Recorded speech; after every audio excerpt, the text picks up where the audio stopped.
제주 2007년 겨울 해안도로. 바람이 뺨을 칼처럼 베어냈다. 겨울 제주 바다는 검고 소금기 섞인 냄새가 폐 깊숙이 박혔다.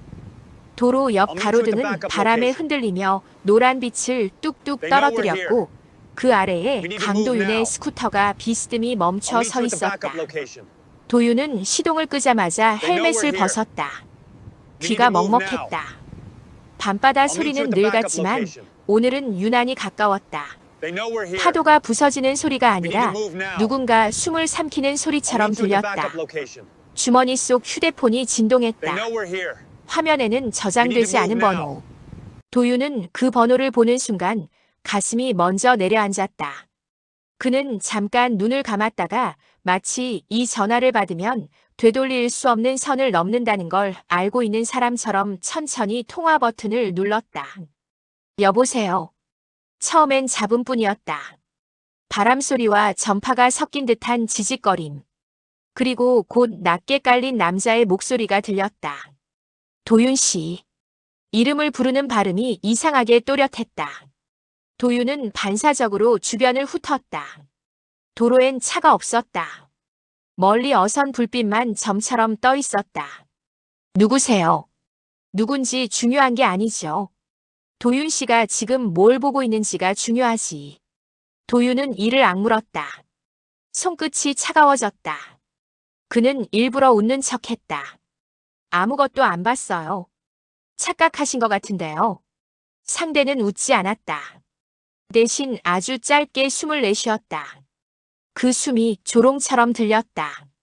착각이면 좋겠네요. 그런데 말입니다. 도윤 씨 어머니, 오늘도 시장 가셨죠? 도윤의 목덜미가 굳었다. 심장이 한 방 늦게 뛰었다. 그걸 왜? 시장길 골목, CCTV 사각지대가 있더라고요. 거기서 넘어지시면 사람들 다 바람 때문이라고 생각할 겁니다. 순간 도윤의 시야가 좁아졌다. 바다와 도로가 아니라 어머니가 걷는 골목만 머릿속에 떠올랐다. 서연이 웃으며 어머니 옆에서 물건을 들어주는 모습까지. 도윤은 목소리를 낮췄다. 최대한 침착하게. 최대한 기어들어가듯. 원하는 게 뭐예요? 원하는 건 이미 끝났어요. 도윤 씨가 끝내야 할 일만 남았지. 도윤은 혀끝으로 마른 입술을 훑었다.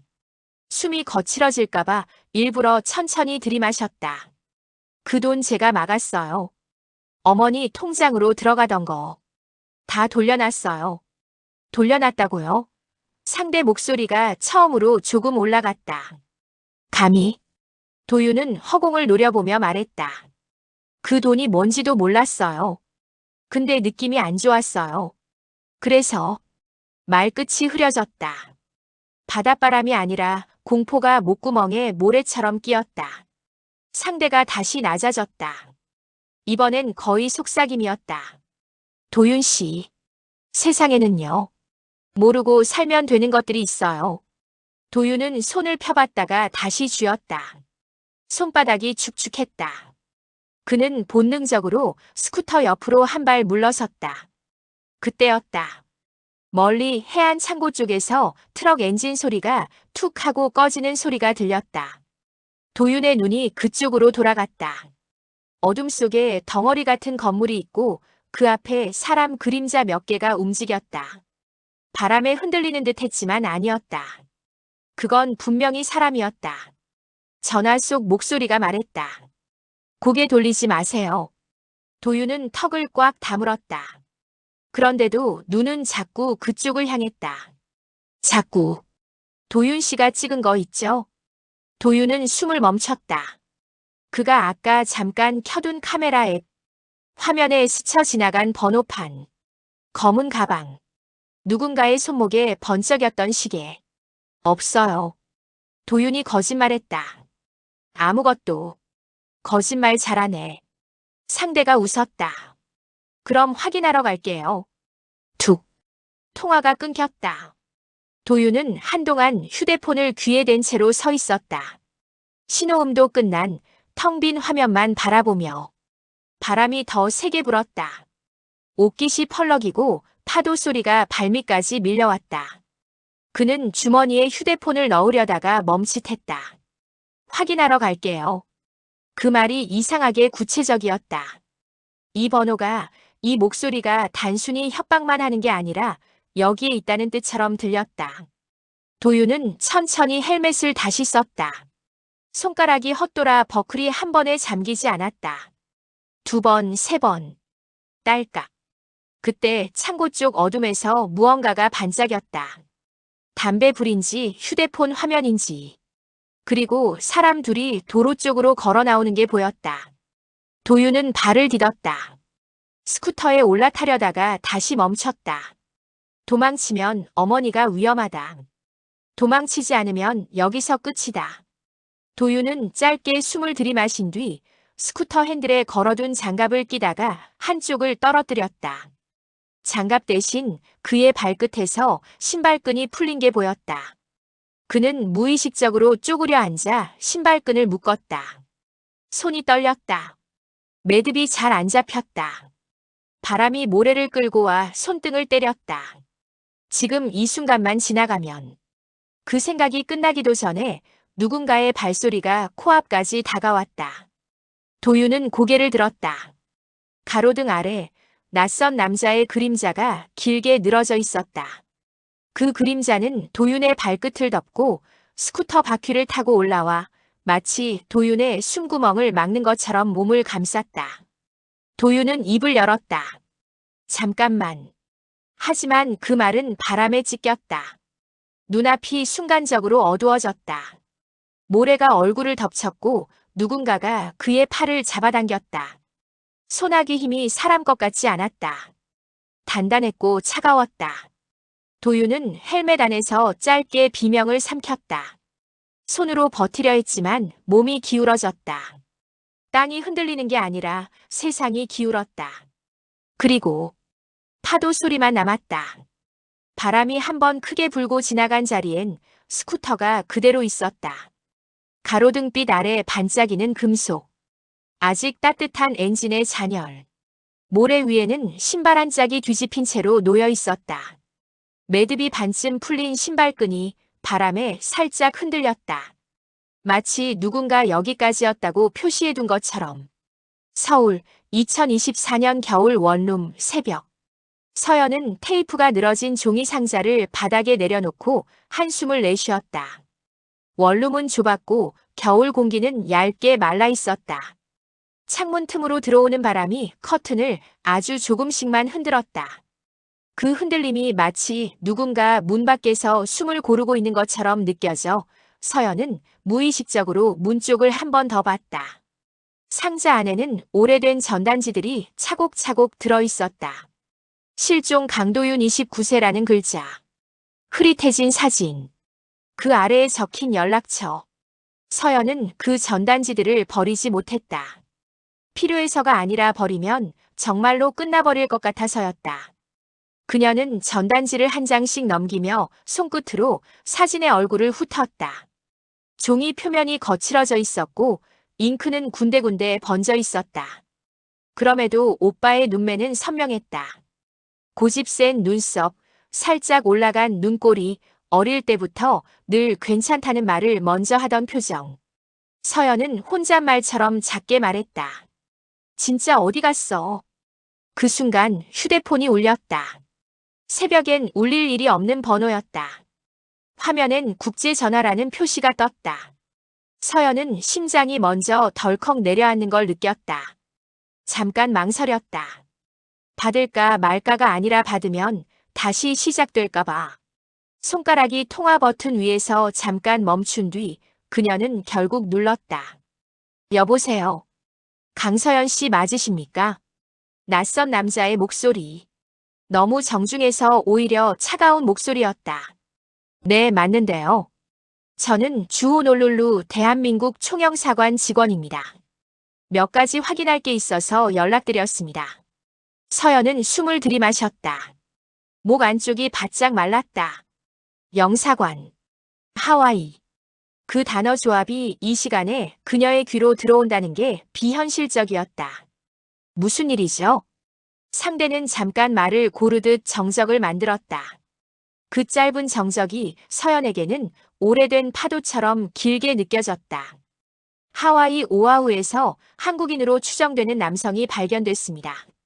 신원 확인 과정에서 과거 실종자 기록과 지문이 부분적으로 일치했습니다.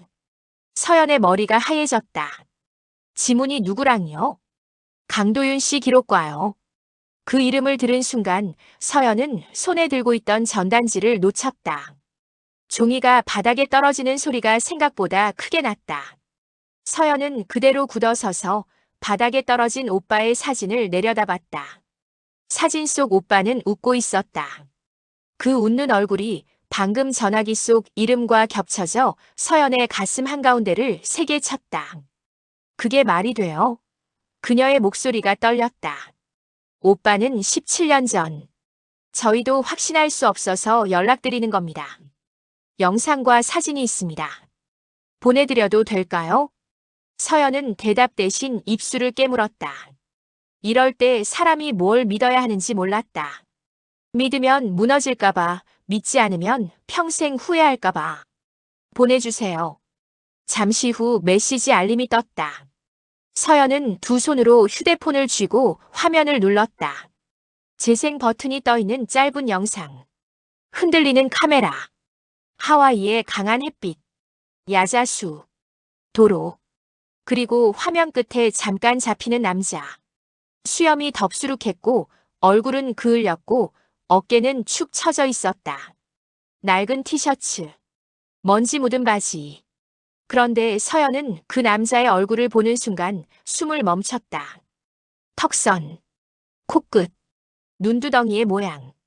그리고 무엇보다 남자가 무의식적으로 왼손 엄지를 다른 손바닥에 문지르는 습관.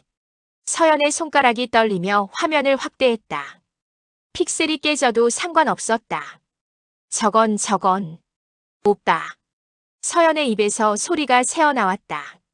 목소리가 아니라 오래 눌러둔 울음이 얇게 찢어진 소리였다. 그녀는 다시 영사관 직원에게 말했다. 이번엔 질문이 아니었다. 그 사람 어디 있어요? 현재는 보호시설에 있습니다.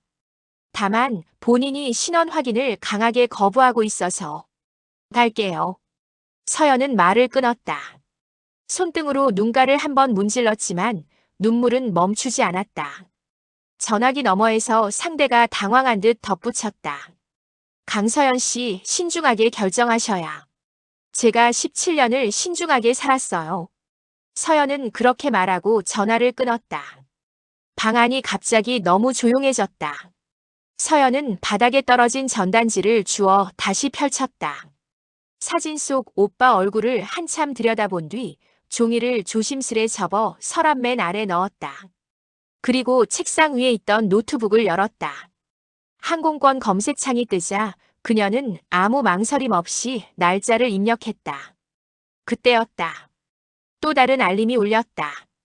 이번엔 모르는 번호로 온 문자였다. 딱 3글자. 가지마. 서연은 화면을 한참 바라봤다. 손가락이 차갑게 굳었다. 하지만 이상하게도 그 문자는 그녀를 멈추게 하지 못했다. 서연은 문자를 삭제하지 않았다. 대신 캡처를 하고 저장을 눌렀다. 그리고 아주 천천히 숨을 내쉬며 스스로에게 말하듯 중얼거렸다. 그래, 이제는 내가 간다. 커튼이 다시 한번 흔들렸다.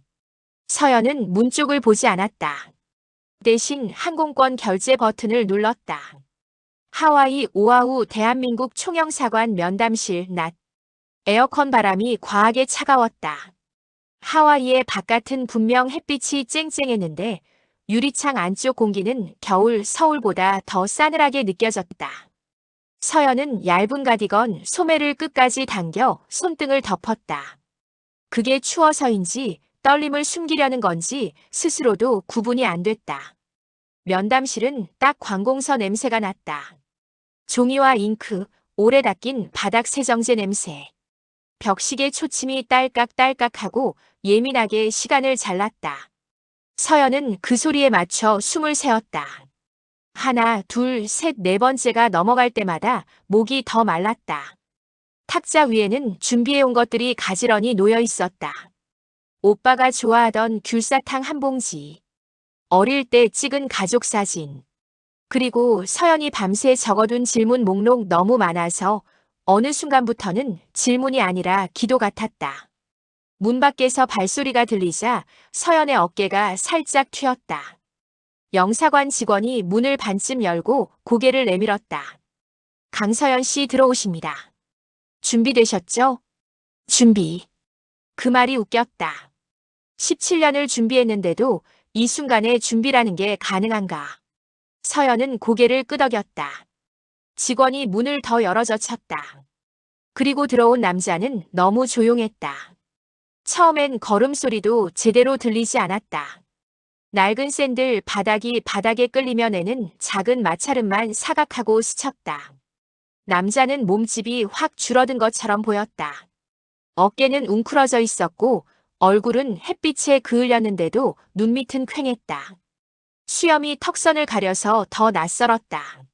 서연은 한 번에 알아볼 자신이 없었다. 아니, 알아보면 무너질 것 같았다. 남자가 서연을 보는 순간 시선이 미세하게 흔들렸다. 딱 그 정도. 하지만 서연은 그 흔들림을 놓치지 않았다.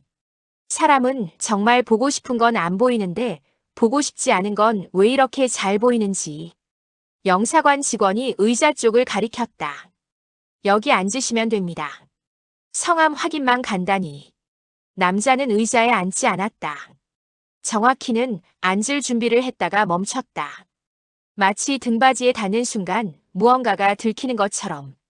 그는 탁자 끝에 손끝만 얹었다가 다시 떼었다. 직원이 다시 물었다. 본인 이름 말씀해 주실 수 있을까요? 남자의 입술이 조금 움직였다. 혀가 마른 입천장을 한번 훑는 게 보였다. 그러고는 낮게 말했다. 리오. 그 발음이 어색했다. 리오라는 이름을 오래 써온 사람이 아니라 방금 외워서 내뱉는 사람처럼. 서연은 숨을 들이마셨다. 너무 깊게 들이마시면 울음이 올라올까봐 얕게. 최대한 얕게. 리오 씨. 직원이 말을 이어갔다. 지금 확인하고자 하는 건 혹시 한국 국적이신지 여부입니다. 간단히 한국어 가능하실까요? 남자는 눈을 내리깔았다. 고개를 아주 작게 저었다. 서연은 그 순간 자신이 준비해온 질문 목록이 아무 의미가 없다는 걸 알았다. 질문은 기억을 깨울 수 있지만 공포를 깨우기도 한다. 저 남자 오빠일 수도 있는 남자는 질문이 아니라 무언가를 떠올리는 것 자체를 두려워하고 있었다. 서연은 조심스럽게 가족 사진을 꺼냈다. 비닐 커버를 벗길 때 손가락이 잘 안 움직여서 비닐이 바스락 소리를 크게 냈다. 그 소리에 남자의 어깨가 다시 움찔했다. 서연은 사진을 탁자 위에 천천히 밀었다. 너무 빠르면 밀쳐버릴까봐, 너무 느리면 못 볼까봐. 딱 중간 속도로. 이 사진 혹시. 말끝을 흐린 채 서연은 남자의 반응을 기다렸다. 남자는 사진을 보지 않았다. 정확히는 보는 척도 하지 않았다. 시선이 사진 가장자리를 스치다가 바로 바닥으로 떨어졌다. 서연은 목 뒤가 뜨거워지는 걸 느꼈다. 이건 분노가 아니라 간절함이 너무 커서 생기는 열이었다. 그녀는 다음 카드를 꺼냈다. 귤사탕. 오빠가 겨울만 되면 주머니에 넣고 다니며 입 심심할 때 먹어하고 던져주던. 서연은 사탕 봉지를 조심히 흔들어 소리를 냈다. 달그락하는 작고 익숙한 소리. 그 순간이었다. 남자의 눈동자가 아주 잠깐 봉지 쪽으로 움직였다. 그 움직임이 너무 짧아서 착각인가 싶을 정도였는데 서연은 확신했다. 저건 반응이다. 저건 기억이 아니라 몸이 먼저 반응한 습관이다. 서연은 입술을 깨물고 마지막으로 준비해온 말을 꺼냈다. 오빠에게만 하던 아주 사소한 말투. 어머니 앞에선 절대 쓰지 않던 둘만의 비밀 같은 말. 서연은 일부러 제주 사투리 섞어 낮게 말했다.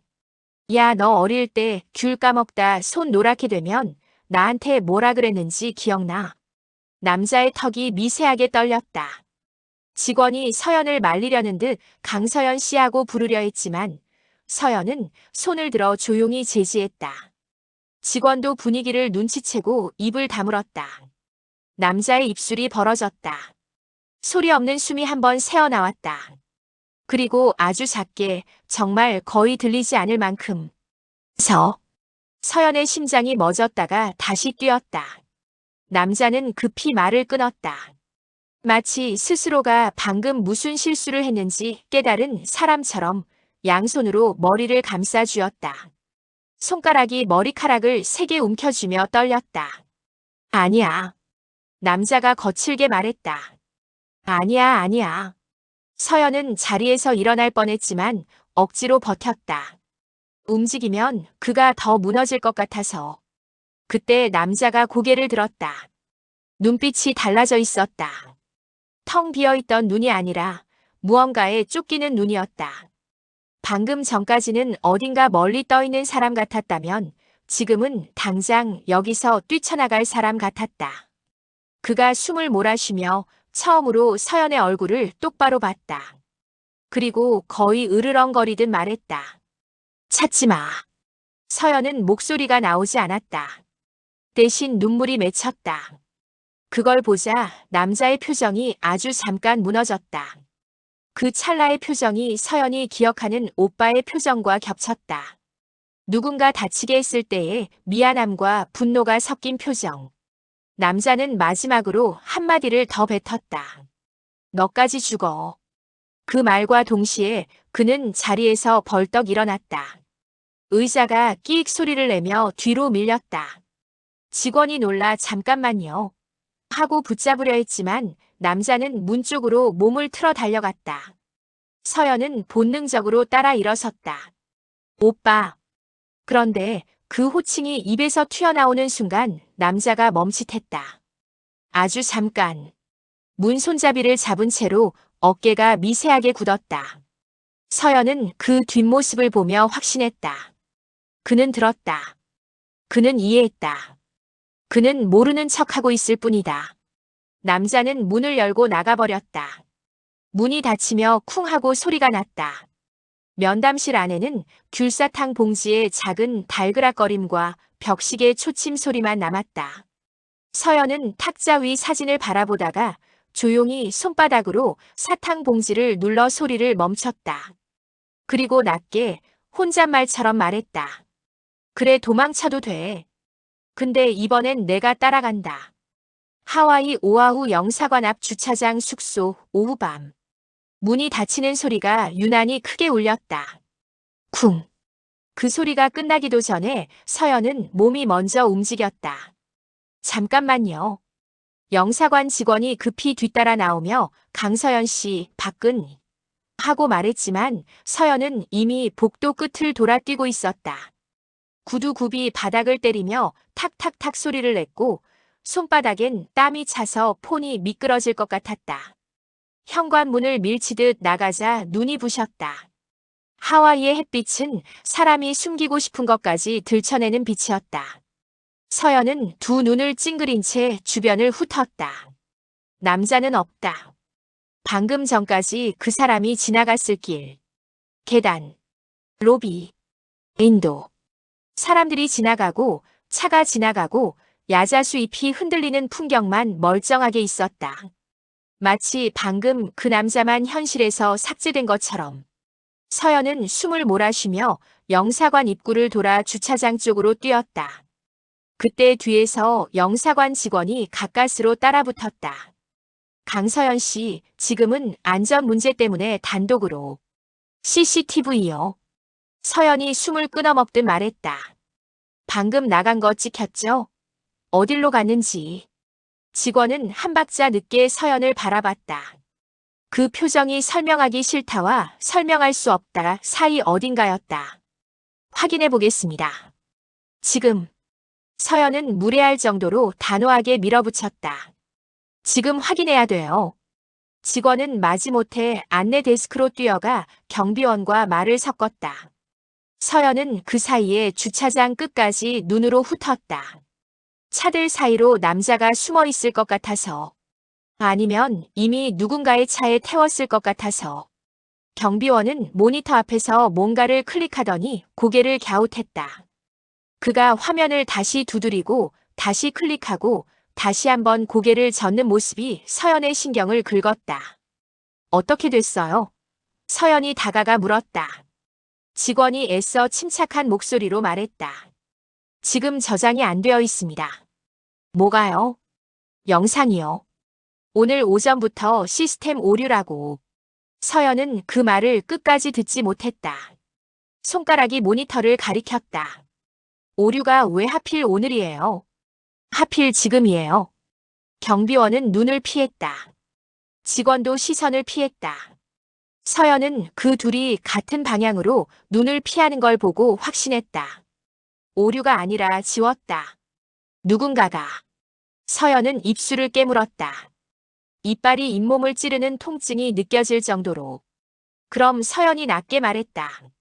그 사람이 어디로 갔는지 모른다는 거네요. 직원은 애매하게 고개를 끄덕였다. 저희도 최대한 말고. 서연은 말을 끊었다. 그 사람 보호시설에 있다고 했죠? 거기로 갈 수 있어요? 직원이 난처한 얼굴로 절차가라고 하려는 순간 서연의 휴대폰이 진동했다. 알림 하나.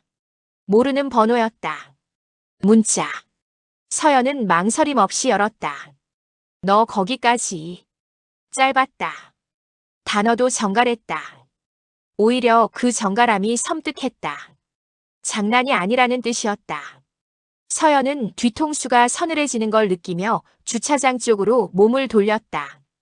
그리고 그때 아주 멀리 차량들이 줄지어 서 있는 끝자락에서 누군가가 서연을 바라보고 있는 게 보였다. 모자, 선글라스, 마스크. 너무 완벽해서 더 수상했다.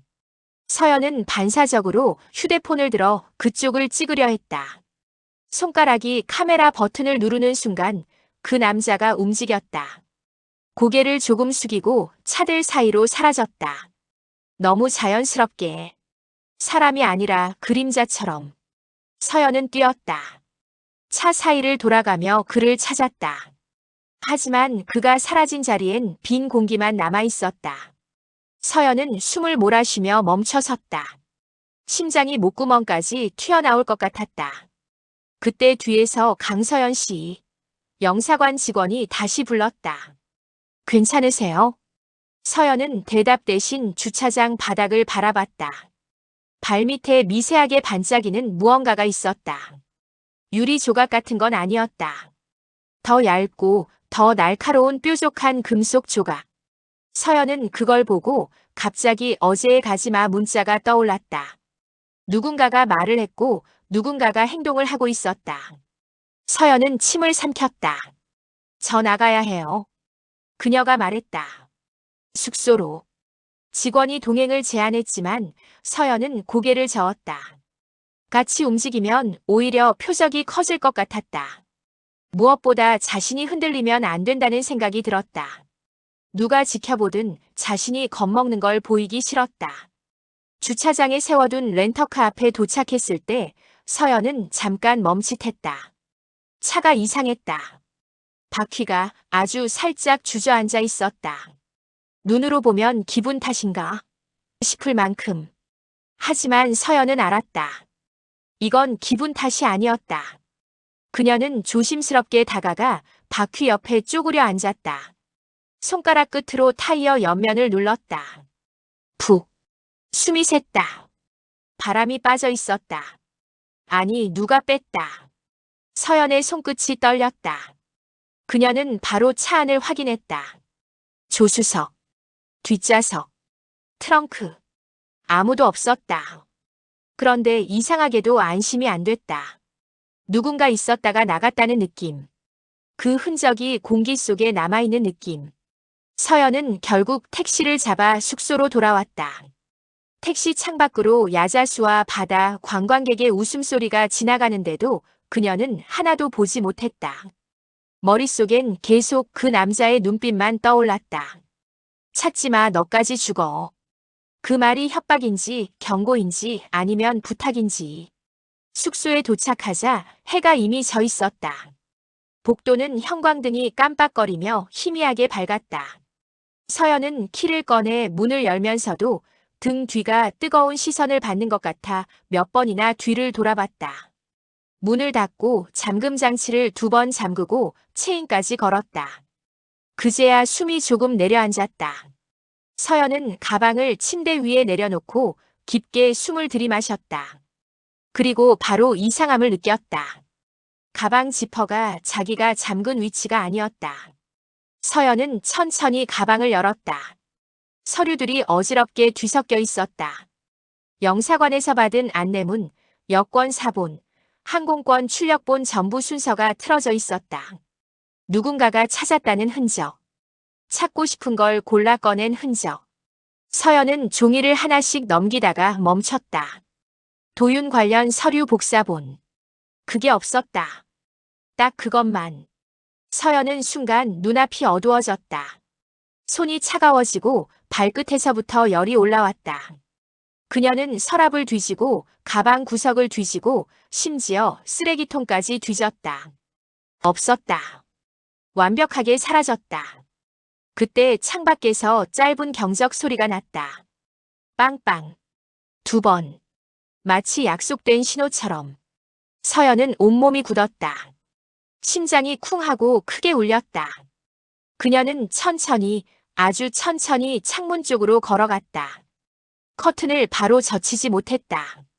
젖히면 서로의 얼굴이 마주칠 것 같아서. 서연은 커튼 끝을 손가락으로 조금만 들어 올렸다. 아래 주차장. 차 한 대가 서 있었다. 헤드라이트가 꺼진 채로. 그 안에 사람이 있는지 없는지 커튼 사이로는 보이지 않았다. 하지만 서연은 느꼈다. 저 차는 지금 떠날 차가 아니다. 기다리는 차다. 그리고 기다리는 건 차가 아니라 사람이다. 서연은 커튼을 내려놓았다. 손바닥이 커튼 천을 움켜쥐며 구겨졌다. 그녀는 등을 벽에 기대고 한 번 크게 숨을 내쉰 뒤 휴대폰을 켰다. 연락처 목록에서 민태호를 찾았다. 통화 버튼을 누르려다 멈칫했다. 지금 이 전화를 하면 태호까지 위험해질 수도 있다. 서연은 잠깐 눈을 감았다. 그리고 결정을 내렸다. 전화 대신 메시지를 보냈다. 태호 씨, 오늘 영사관 CCTV 오류 났고 내 서류가 없어졌어요. 누가 움직여요? 리오 도윤 맞아요. 그리고 우리 혼자 움직이면 죽어요. 전송. 메시지에 체크 표시가 뜨는 순간 서연은 자신도 모르게 손끝에 힘을 줬다. 이제 되돌릴 수 없었다. 그렇지만 이상하게도 그게 두려움만은 아니었다. 서연은 바닥에 떨어진 도윤 실종 전단지 한 장을 주워들었다. 그 위에 찍힌 오빠의 웃는 얼굴을 한참 바라보다가 아주 작게 말했다. 오빠가 도망친 거면 이렇게까지 할 필요 없지. 서연은 고개를 들었다. 눈빛이 달라져 있었다. 두려움이 사라진 건 아니었다. 다만 그 두려움을 붙잡고 버틸 힘이 생긴 얼굴이었다. 그러니까 서연이 속삭였다. 누가 오빠를 아직도 잡고 있는 거야? 창밖에서 아까 그 차가 아주 천천히 움직이는 소리가 들렸다. 서연은 커튼을 다시 들추지 않았다. 대신 방 안에 불을 껐다. 어둠 속에서 그녀는 휴대폰을 가슴에 붙들고 다음 진동을 기다렸다. 이번엔 도윤의 것이든 적의 것이든 어느 쪽이 먼저 오든 상관없다는 듯이. 하와이 오아후 한국계 커뮤니티 센터 카페 오후. 커뮤니티 센터는 관광지 한복판에서 한 블록만 벗어나도 나오는 일상의 냄새가 나는 곳이었다. 벽에는 한글로 된 안내문들이 겹겹이 붙어 있었고 누군가 막 붙인 듯한 구인 전단이 테이프 자국을 남긴 채 들떠 있었다. 김치 나눔 행사, 무료 법률 상담, 한글학교 모집 서연은 그 글자들 사이를 지나며 문득 웃음이 나올 뻔했다. 이곳에서만큼은 세상이 아직 정상처럼 보였으니까. 정상처럼 보이는 게 오히려 더 무서웠다. 서연은 안내 데스크 앞에서 민태호 씨 찾으러 왔어요 라고 말했고 직원은 익숙하다는 듯 고개를 끄덕이며 안쪽을 가리켰다. 카페 쪽에 계세요. 센터 안쪽 카페는 작은 편의점 커피 냄새와 누군가 데워 먹는 라면, 스프 냄새가 섞여 있었다. 테이블 몇 개가 붙어 있었고 벽 한쪽엔 무료 신문들이 가지런히 꽂혀 있었다. 서연은 자동으로 신문 제목을 훑었다. 관광객 증가, 해안 개발 이슈 같은 평범한 기사들. 그 평범함이 기분 나쁘게 목을 조였다. 창가 쪽 혼자 앉아 노트북을 두드리던 남자가 고개를 들었다. 짧게 자른 머리, 그늘진 눈밑, 그리고 사람을 볼 때 먼저 거리를 재는 시선. 그 남자가 민태호였다. 강서연 씨죠. 그가 먼저 말했다. 목소리는 낮고 말끝이 짧았다. 친절한 말투는 아니었지만 그건 무례가 아니라 습관처럼 느껴졌다. 오래전부터 너무 친절하면 위험해진다는 걸 배운 사람. 서연은 의자에 앉으며 바로 본론으로 들어갔다. 저 어제 영사관에서 그 사람을 봤어요. 오빠일 가능성이 아니라 태호가 말을 끊었다. 맞죠? 서연은 순간 말문이 막혔다. 태호의 확신은 서연의 희망보다 더 단단했다. 희망은 흔들리지만 확신은 흔들리지 않는다. 그 확신이 어디서 왔는지 서연은 궁금했지만 묻기 전에 태호가 먼저 노트북 화면을 돌려 보여줬다. 화면에는 사진 몇 장이 떠 있었다. 하와이 항만 근처 밤, 창고, 트럭, 그리고 흐릿한 얼굴들. 이거 제보로 받은 겁니다. 태호가 말했다. 오래됐어요. 근데 멈춘 적은 없어요. 서연은 숨을 삼켰다. 뭐예요, 이게? 태호는 손가락으로 사진의 한 구석을 톡톡 두드렸다. 사진 속엔 한국인처럼 보이는 남자 몇 명이 있었다. 일부는 고개를 숙이고 있었고, 일부는 담배를 물고 있었다. 그리고 트럭 뒤편에 검은 가방들이 쌓여 있었다. 사람. 서연의 목이 타들어갔다. 사람이라고요? 태호는 서연의 얼굴을 잠깐 봤다가 시선을 피했다. 그 반응만으로도 서연은 답을 알았다. 그는 확실히 사람이라고 말하고 싶지 않은 표정이었다. 직접 본 건 아니에요. 기자는 직접 보면 그날부터 취재가 아니라 도망이 되거든요. 태호가 낮게 말했다. 근데 취재해보면 냄새가 나요. 돈이랑 사람은 냄새가 다르죠. 서연은 손을 꽉 쥐었다. 손톱이 손바닥을 파고들었다. 그럼 오빠도 그거랑 엮였다는 거예요. 태호는 대답 대신 다른 파일을 열었다. 이번엔 엑셀처럼 보이는 리스트였다. 제목은 2006-2008 제주 관련 실종 사망 처리 건. 서연의 눈이 얼어붙었다. 그 목록은 도윤만의 이야기가 아니었다. 비슷한 시기, 비슷한 방식으로 사고 처리된 이름들이 있었다. 실종, 자살, 단순 실종. 이유는 다 달랐지만 공통점은 하나였다. 모두 파도처럼 조용히 지워졌다는 것. 이거 서연이 떨리는 목소리로 말했다. 어떻게 구했어요? 기록은 남아요. 태호가 말했다.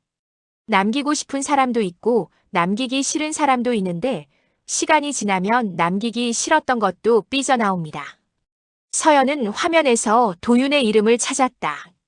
강도윤 29 2007.1이 제주 실종미제. 그 글자를 보는 순간 숨이 막혔다. 태호는 커피를 한 모금 마셨다. 이미 식었는지 얼굴을 찡그렸다.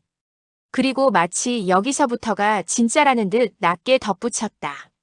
강서연 씨, 중요한 건요. 그 사람이 17년 동안 안 돌아온 게 아니라. 서연은 태호의 입술을 봤다. 단어가 떨어지는 순간을 놓칠까봐. 돌아올 수 없었던 겁니다. 태호가 말했다. 안 돌아온 게 아니라 돌아오면 누군가가 죽는 구조였어요. 서연의 뒷골이 서늘해졌다. 누가요? 태호는 잠깐 망설였다. 정말로 망설였다. 그 망설임은 모른다가 아니라 말하면 일이 커진다는 망설임이었다. 가족. 태호가 말했다. 대개는 가족부터 건드립니다. 거기서 끝내요. 깔끔하게. 서연은 눈을 감았다. 어머니 얼굴이 떠올랐다. 시장길, 골목, CCTV 사각지대. 어제 전화 속 목소리가 말하던 것들. 그리고 문자 너 거기까지. 서연은 다시 눈을 떴다.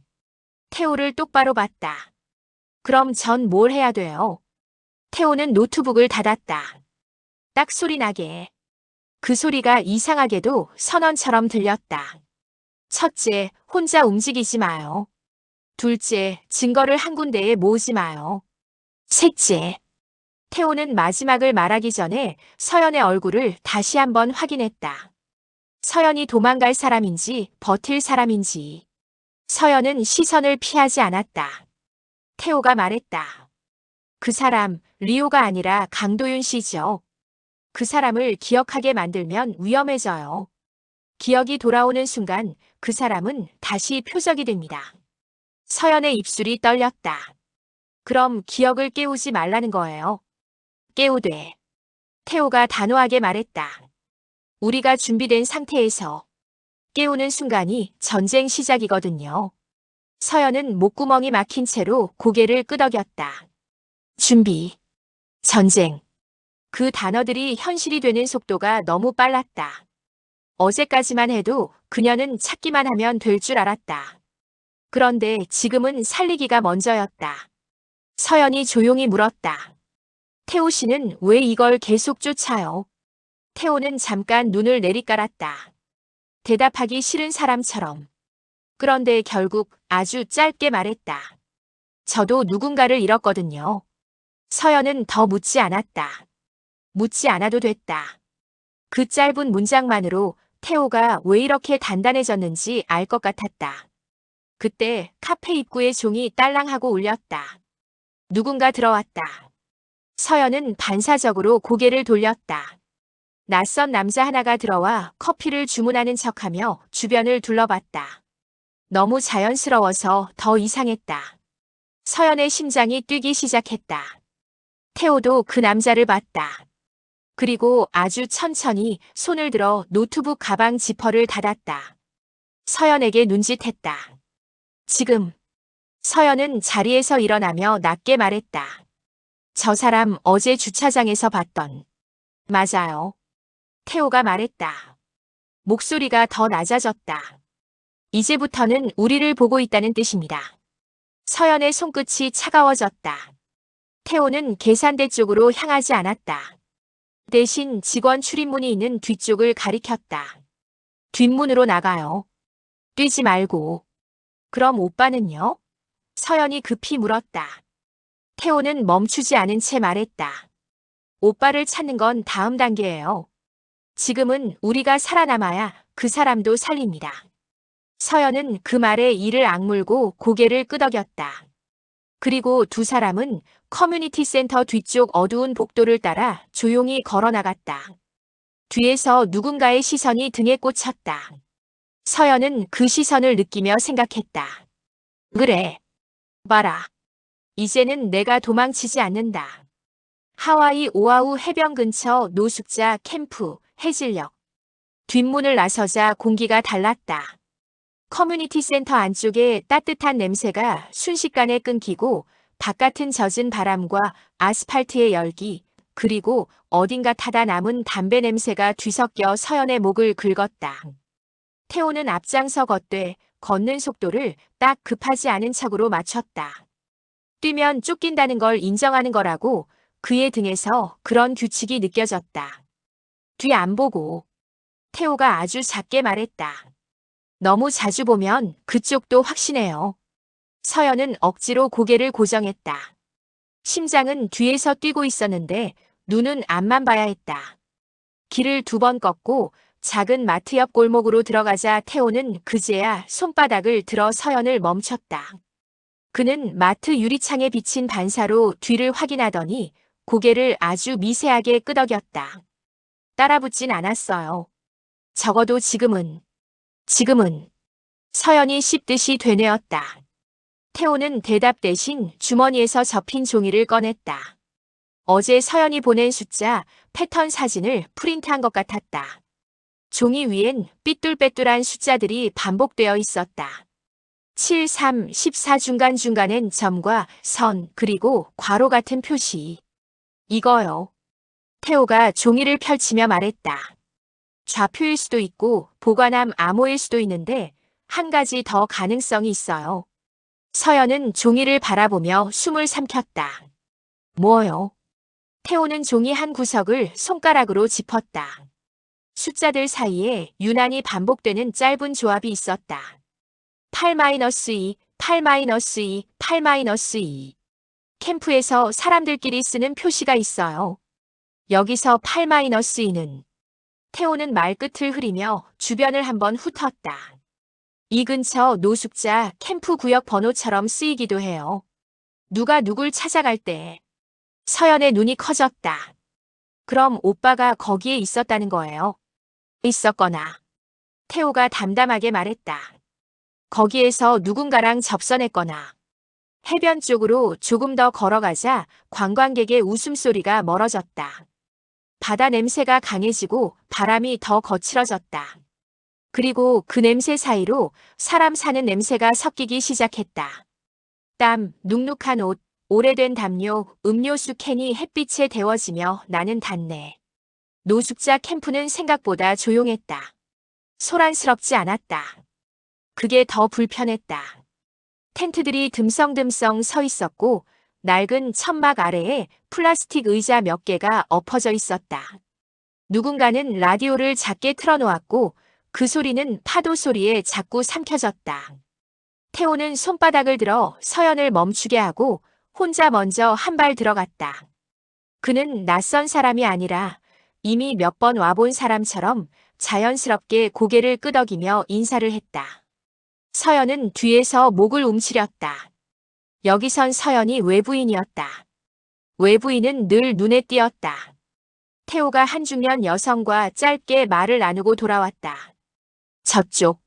그는 멀리 한 구석을 턱으로 가리켰다. 바다 쪽 말고 도로 쪽. 거기가 8-2로 불리는 자리래요. 서연의 발끝이 저절로 그쪽으로 향했다. 태호는 서연의 팔목을 가볍게 잡아 멈췄다. 먼저 눈으로 확인. 가까이 가면 그 사람도 도망가요. 오빠가 도망가면. 서연의 목소리가 갈라졌다. 또 놓치면 어떡해요? 태호는 서연을 잠깐 바라봤다. 눈빛이 그럴 수도 있다를 말하고 있었다. 그리고 그 눈빛이 서연을 더 단단하게 만들었다. 놓치기 싫다고 소리치면 놓치는 게 더 빨라진다. 서연은 입술을 다물었다. 두 사람은 천천히 8-2 구역 근처로 걸어갔다. 그 자리엔 낡은 담요 하나가 구겨져 있었고 옆엔 캔들이 줄지어 있었다. 누군가 정리하려다 만 것처럼 깔끔하지 않았다. 오히려 급하게 떠난 흔적처럼 보였다. 서연은 담요 옆에 떨어진 종이 한 장을 발견했다. 일반 종이가 아니었다. 광고지. 그 위에 누군가 볼펜으로 숫자들을 적어놨다. 바로 그 패턴. 73, 14 그리고 8-2. 서연은 종이를 집어들자마자 가슴이 쿵 하고 내려앉았다. 손끝이 뜨거워졌다. 태호 씨 이거. 태호가 고개를 숙여 종이를 봤다. 그도 순간 숨이 멈춘 듯 했다. 맞네요. 태호가 종이를 손가락으로 펴며 중얼거렸다. 이건 남긴 거예요. 잃어버린 게 아니고. 서연은 종이 끝에 낡은 사탕 껍질이 붙어 있는 걸 봤다. 아주 흔한 귤사탕. 서연이 영사관에서 탁자 위에 올려뒀던 것과 같은 종류였다. 서연은 그 사탕 껍질을 보자 갑자기 눈물이 차올랐다.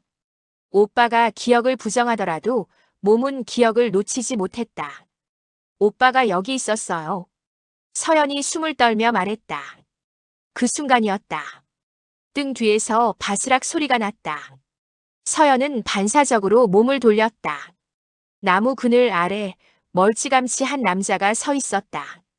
모자를 눌러쓴 채 얼굴 절반이 그늘에 가려져 있었다. 그런데 서연은 단번에 알아봤다. 어제 면담실에서 문을 박차고 나갔던 그 뒷모습, 그 어깨선, 그 망설임의 속도. 오빠. 서연이 한 발 내딛는 순간 태호가 다시 팔목을 잡았다. 천천히. 태호가 숨소리로 말했다. 놀라게 하지 마요. 서연은 이를 악물고 고개를 끄덕였다. 그리고 아주 조심스럽게 한 걸음씩 다가갔다. 남자는 도망치지 않았다. 도망칠 준비만 하고 있었다. 발끝이 언제든 뒤로 빠질 각도로 서 있었다. 서연은 손바닥을 들어보였다. 빈손. 무기 없다. 위협 없다. 그녀는 최대한 부드럽게 말했다. 나야. 서연. 남자는 그 이름을 들은 순간 눈꺼풀이 미세하게 떨렸다. 아주 짧게, 아주 작게. 서연은 그 떨림이 기억이 아니라 통증이라는 걸 알아차렸다. 남자는 결국 시선을 피하며 낮게 말했다. 여기 오면 안 돼. 왜? 서연은 목이 메었지만 끝까지 말했다. 왜 17년 동안? 남자의 턱이 꽉 다물렸다. 그는 한 발 뒤로 물러나려다 멈췄다. 그 대신 서연 쪽으로 아주 빠르게 다가왔다. 너무 빠르게. 서연은 반사적으로 몸을 굳혔다. 남자는 서연의 팔목을 잡았다. 소나기가 단단했다. 사람의 손이 맞나 싶을 정도로 단단했다. 그리고 그 손이 떨렸다. 그는 서연을 끌어당기듯 좁은 골목 쪽으로 이끌었다.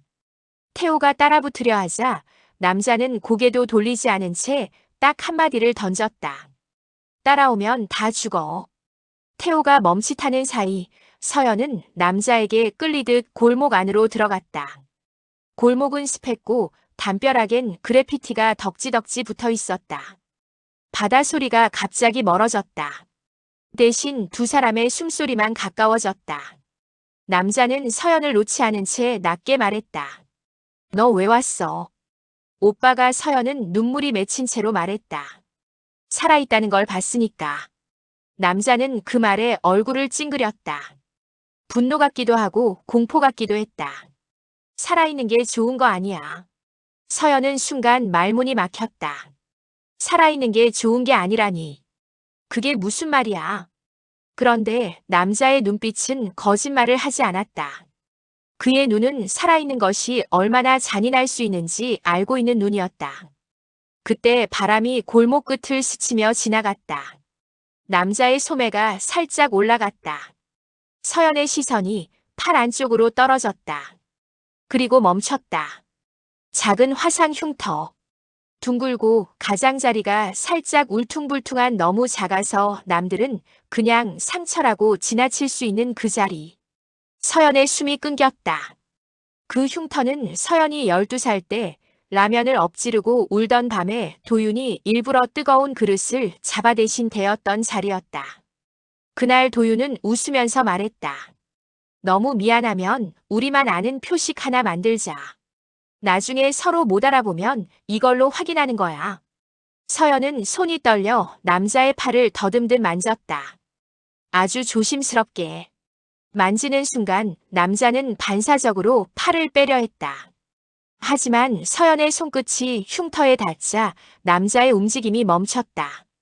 서연은 목소리가 거의 나오지 않는 상태로 말했다.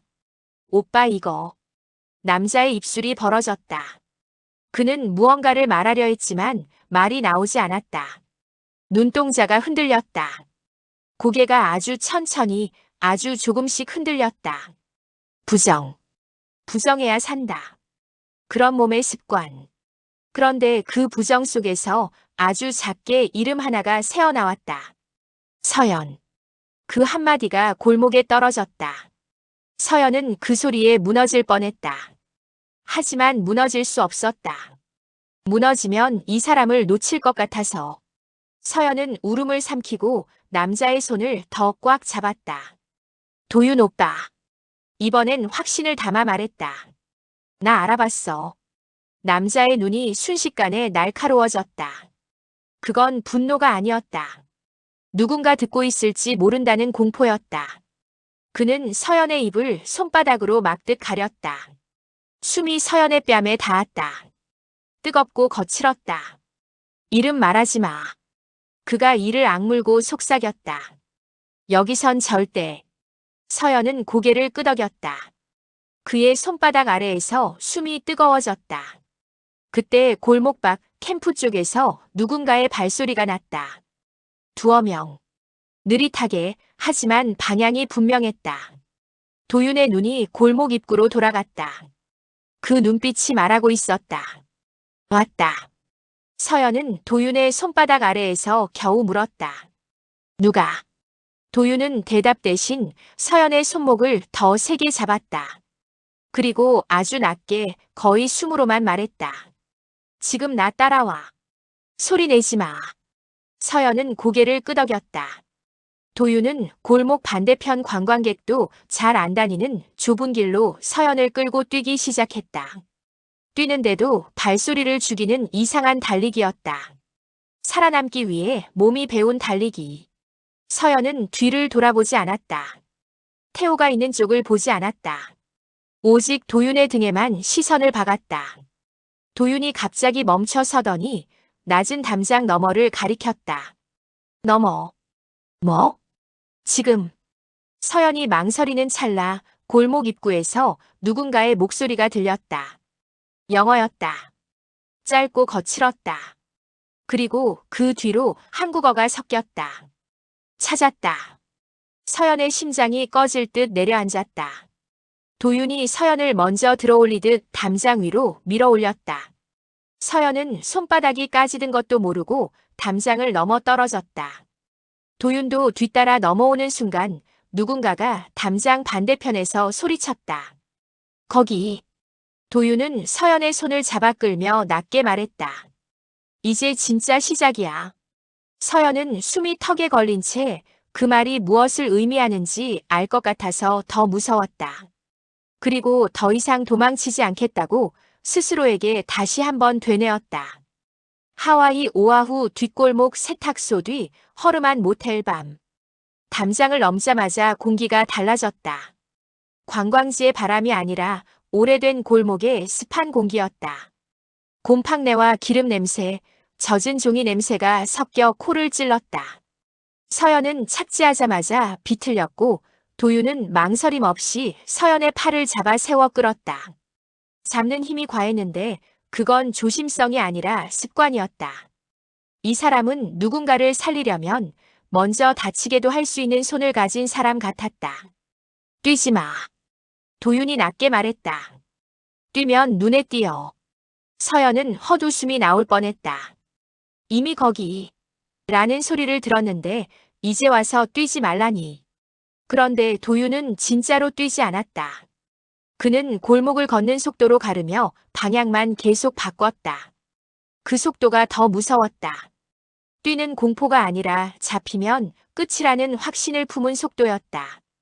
두 블록을 꺾었을 때 뒤쪽에서 발소리가 따라붙는 듯 했다. 영어로 욕설 섞인 말이 들렸다가 곧 조용해졌다. 도윤이 손을 들어 서연을 멈추게 하고 벽에 등을 붙였다. 벽돌이 차가웠다. 서연의 숨이 목구멍에서 걸려 헐떡거렸다. 도윤은 고개를 살짝 숙여 맞은편 유리창에 비친 뒤쪽을 확인했다. 한 번, 두 번.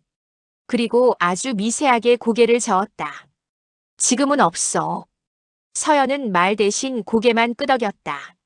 목소리를 내면 울음이 튀어나올 것 같았다.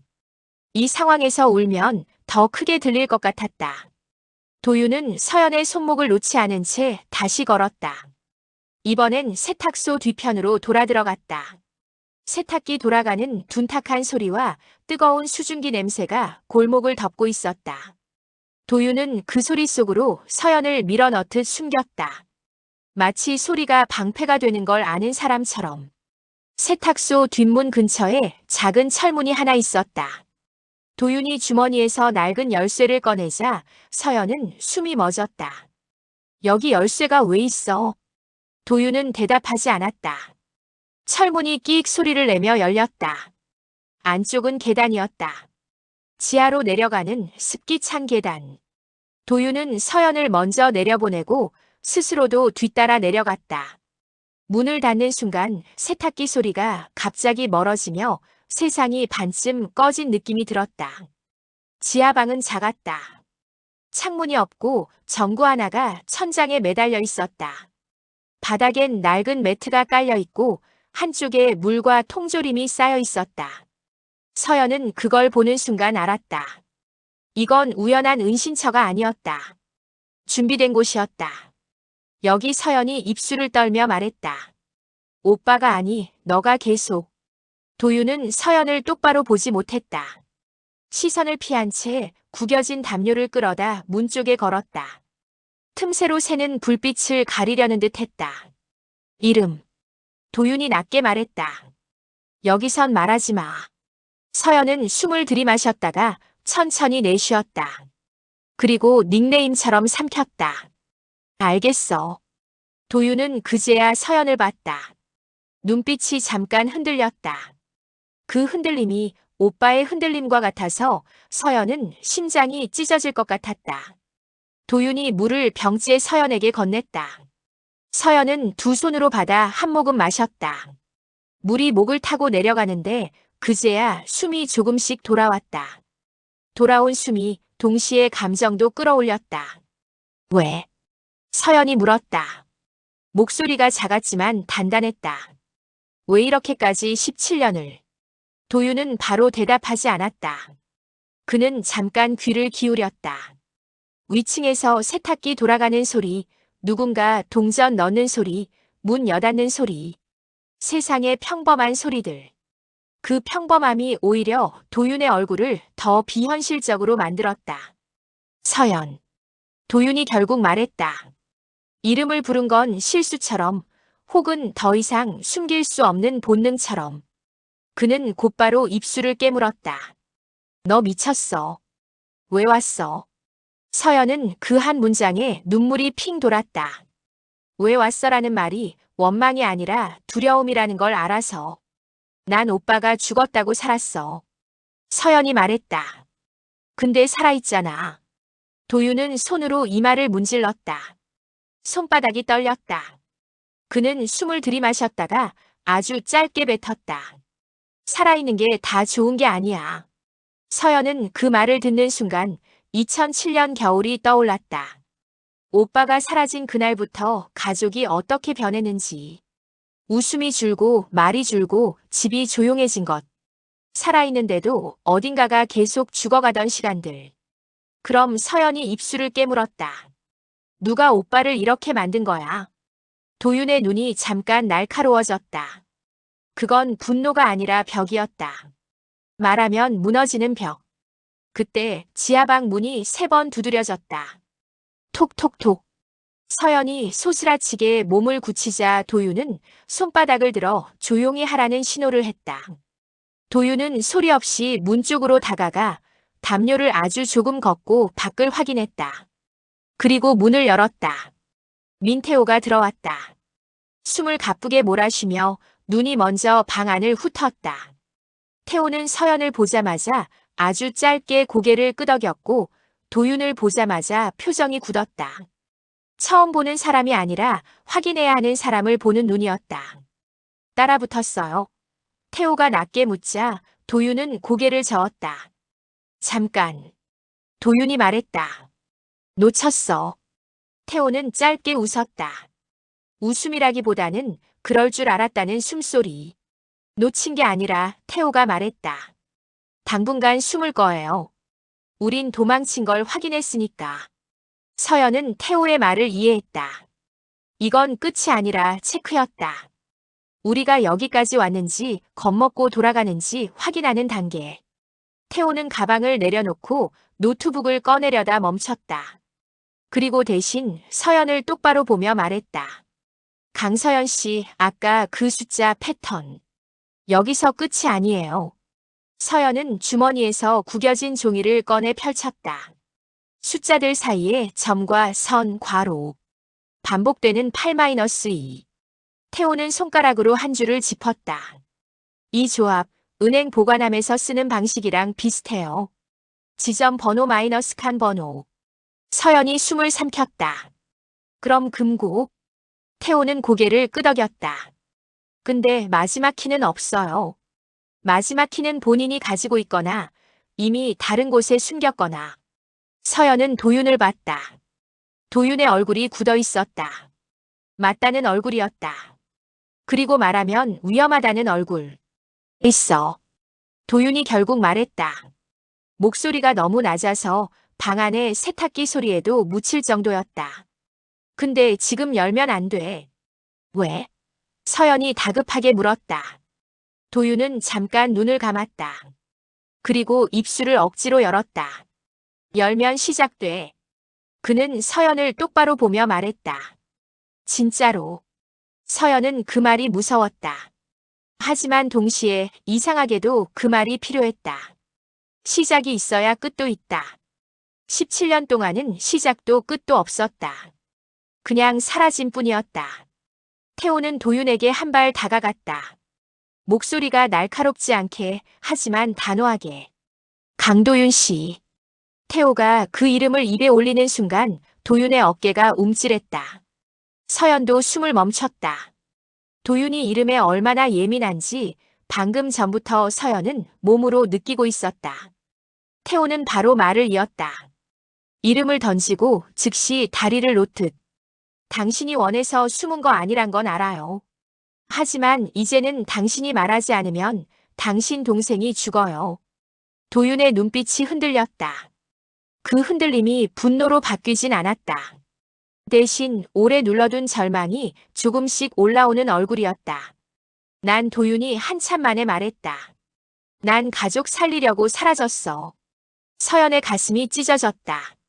그 한 문장이 17년을 설명해버렸다. 설명이 아니라 고백이었다. 도윤은 주머니에서 뭔가를 꺼냈다. 작은 메모리 카드였다. 손톱만한 낡은 마이크로 SD. 모서리가 달아있었다. 서연이 눈을 크게 뜨자 도윤은 메모리 카드를 손바닥 안에 숨기듯 쥐었다. 이거. 도윤이 말했다. 내가 그날 2007년 제주. 서연은 목이 막혀 아무 말도 못했다. 태호가 조용히 노트북을 켰다. 손이 빠르면서도 조심스러웠다. 마치 폭탄을 다루는 사람처럼. 태호는 카드리더기에 메모리 카드를 꽂았다. 화면에 파일 목록이 뜨는 순간 방 안 공기가 더 무거워졌다. 영상 파일 하나. 날짜가 찍혀 있었다. 2007-12-XX. 서연의 손끝이 저려왔다. 태호가 커서를 올렸고 재생 버튼을 눌렀다. 화면이 흔들렸다. 겨울 바람 소리. 거친 파도 소리. 제주 해안도로. 스쿠터 헤드라이트 빛이 잠깐 비쳤다가 창고 쪽으로 카메라가 돌아갔다. 그리고 트럭. 검은 가방. 사람들. 번호판 일부. 서연은 숨을 멈췄다. 그 장면이 너무 선명해서 마치 시간이 거꾸로 흐르는 느낌이었다. 그리고 영상 속에서 한 남자가 고개를 들었다. 손등. 손등에 작은 문신. 태호는 화면을 멈췄다. 확대했다. 문신 모양이 뚜렷하게 보였다. 단순한 무늬가 아니라 눈에 띄는 상징. 한 번 보면 잊기 어려운. 서연은 그 문신을 본 순간 주차장에서 봤던 남자가 떠올랐다. 모자와 마스크 사이로 잠깐 보였던 손등. 커피 주문하며 무심하게 올려놓았던 손. 그 손등에도 같은 모양이 있었다. 같아 서연이 떨리는 목소리로 말했다. 그 사람 어제 그 사람. 태호는 고개를 끄덕였다. 입술이 굳었다. 17년 전 제주. 태호가 낮게 말했다. 그리고 지금 하와이. 같은 사람. 서연은 도윤을 봤다. 도윤의 얼굴은 이미 알고 있다는 얼굴이었다. 알고 있으면서도 말하지 않으려고 애써온 얼굴. 서연은 묻지 않고 대신 말했다. 오빠, 이거 그냥 실종이 아니었어. 도윤이 눈을 감았다 뜨며 마침내 고개를 끄덕였다. 내가 봤어. 도윤이 말했다. 우연히. 정말 우연히. 그가 숨을 한번 삼켰다. 그래서 선택지를 줬어. 무슨 선택지? 서연이 목이 메어 물었다. 도윤이 아주 천천히 말했다. 가족 살릴 거면 나는 죽은 사람이 되라고. 서연의 눈앞이 순간 어두워졌다. 머릿속에서 17년이 한꺼번에 쏟아져 내렸다. 전단지, 수색, 민원, 경찰서, 단순 실종이라는 말, 사람들의 시선, 가족의 침묵, 그 모든 것이 누군가가 만든 살아있는 무덤이었다. 태호가 숨을 길게 내쉬었다. 그래서 당신은 하와이의 리오로 살아남았고 태호가 말했다. 그들은 당신을 계속 확인했겠죠. 살아있는지, 입을 열 생각이 있는지. 도윤은 아무 말도 하지 않았다. 대신 손으로 얼굴을 가렸다. 손가락 사이로 눈물이 아니라 땀이 흘렀다. 공포가 만든 땀. 서연은 도윤의 손을 천천히 잡았다. 도윤이 반사적으로 움찔했지만 이번엔 손을 빼지 못했다. 아니, 빼지 않았다. 서연이 말했다. 목소리가 떨렸지만 이번엔 도망치지 않는 목소리였다. 이제 목표가 바뀌었어. 서연은 태호를 한 번, 도윤을 한 번 번갈아 봤다. 오빠를 데려오는 것이 아니라 오빠를 이렇게 만든 걸 끝내는 거. 도윤이 손가락 사이로 서연을 봤다. 눈빛에 안돼가 있었다. 그리고 그 안돼가 살고 싶다로도 읽혔다. 태호가 노트북을 닫았다. 딱 소리. 그리고 아주 짧게 말했다. 이 영상 세상에 내보내는 순간 우린 끝까지 가야 해요. 서연은 고개를 끄덕였다. 그래. 서연이 말했다. 끝까지. 그때 위층에서 세탁소 문이 열리는 소리가 났다. 누군가 들어오는 발소리, 종소리, 그리고 잠깐 뒤 철문 쪽에서 아주 작게 금속이 스치는 소리. 도윤의 얼굴이 순식간에 변했다. 웃음도 망설임도 사라진 얼굴. 살아남는 얼굴. 도윤이 속삭였다. 왔어. 서연의 심장이 다시 떨어졌다. 태호는 이미 가방을 들고 있었다. 준비된 사람처럼. 도윤은 불을 껐다. 방 안이 어둠에 잠겼다. 세탁기 소리만 남았다. 그리고 그 어둠 속에서 서연은 자기 숨소리를 억지로 죽이며 깨달았다. 이제 정말로 돌아갈 수 없다는 걸. 그리고 그게 두렵기만 한 게 아니라는 걸. 세상이 조용히 흔들렸다. 철문 손잡이가 아주 천천히 돌아가는 소리가 났다. 하와이 오아후 은행 지점 주차장 차 안, 다음 날 오전. 철문 손잡이가 돌아가려는 순간 도윤은 서연의 손목을 잡아당겨 벽 쪽으로 밀착시켰다. 태호는 숨을 삼킨 채 가방끈을 쥐고 있었다. 어둠 속에서 도윤은 손가락 하나를 들어 올렸다. 소리 내지 마. 그리고 그 다음 동작은 너무 자연스러워서 서연은 소름이 돋았다. 이 사람은 이런 상황을 처음 겪는 사람이 아니었다. 문 밖에서 누군가가 낮게 말했다. 영어였다. 짧고 툭툭 끊기는 말. 곧바로 한국어가 섞였다. 안에 있어. 철문이 아주 살짝 흔들렸다. 누군가 발끝으로 문 아래를 찾는지 금속이 텅 하고 울렸다. 태호는 서연에게 아주 작은 목소리로 말했다. 폰 꺼요. 지금. 서연은 손가락으로 화면을 더듬어 전원을 내렸다.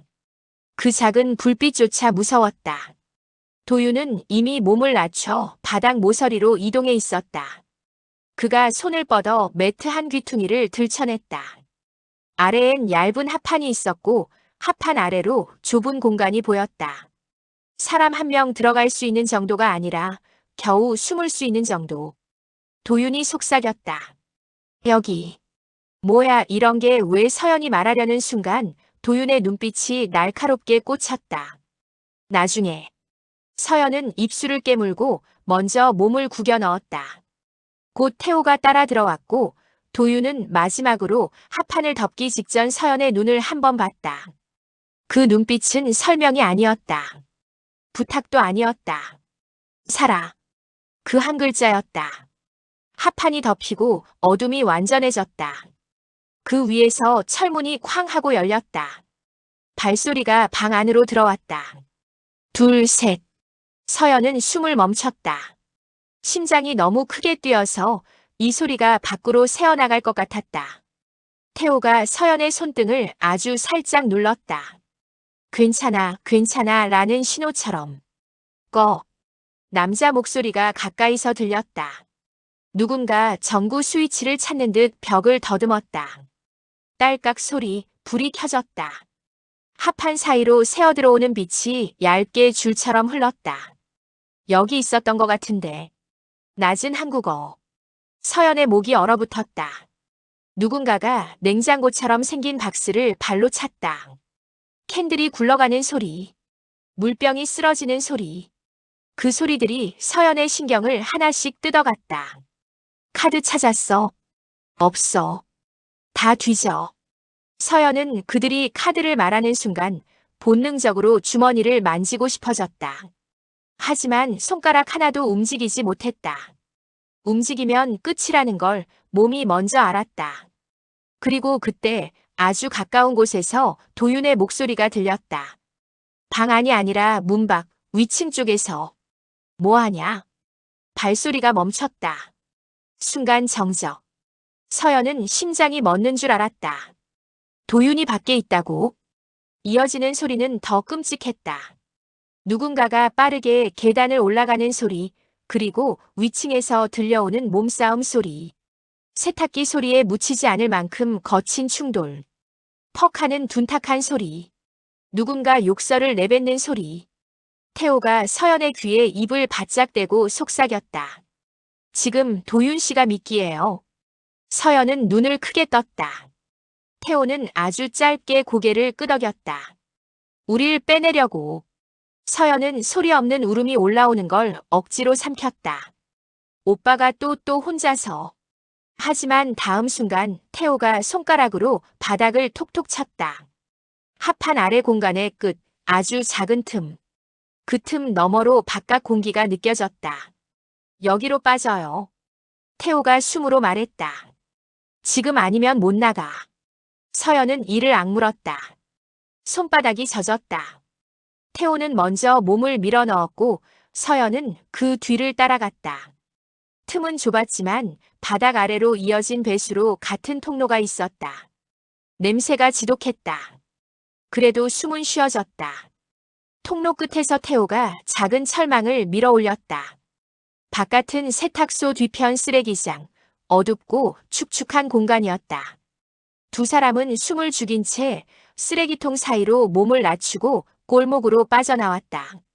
바로 그때 골목 건너편에서 도윤이 비틀거리며 나타났다.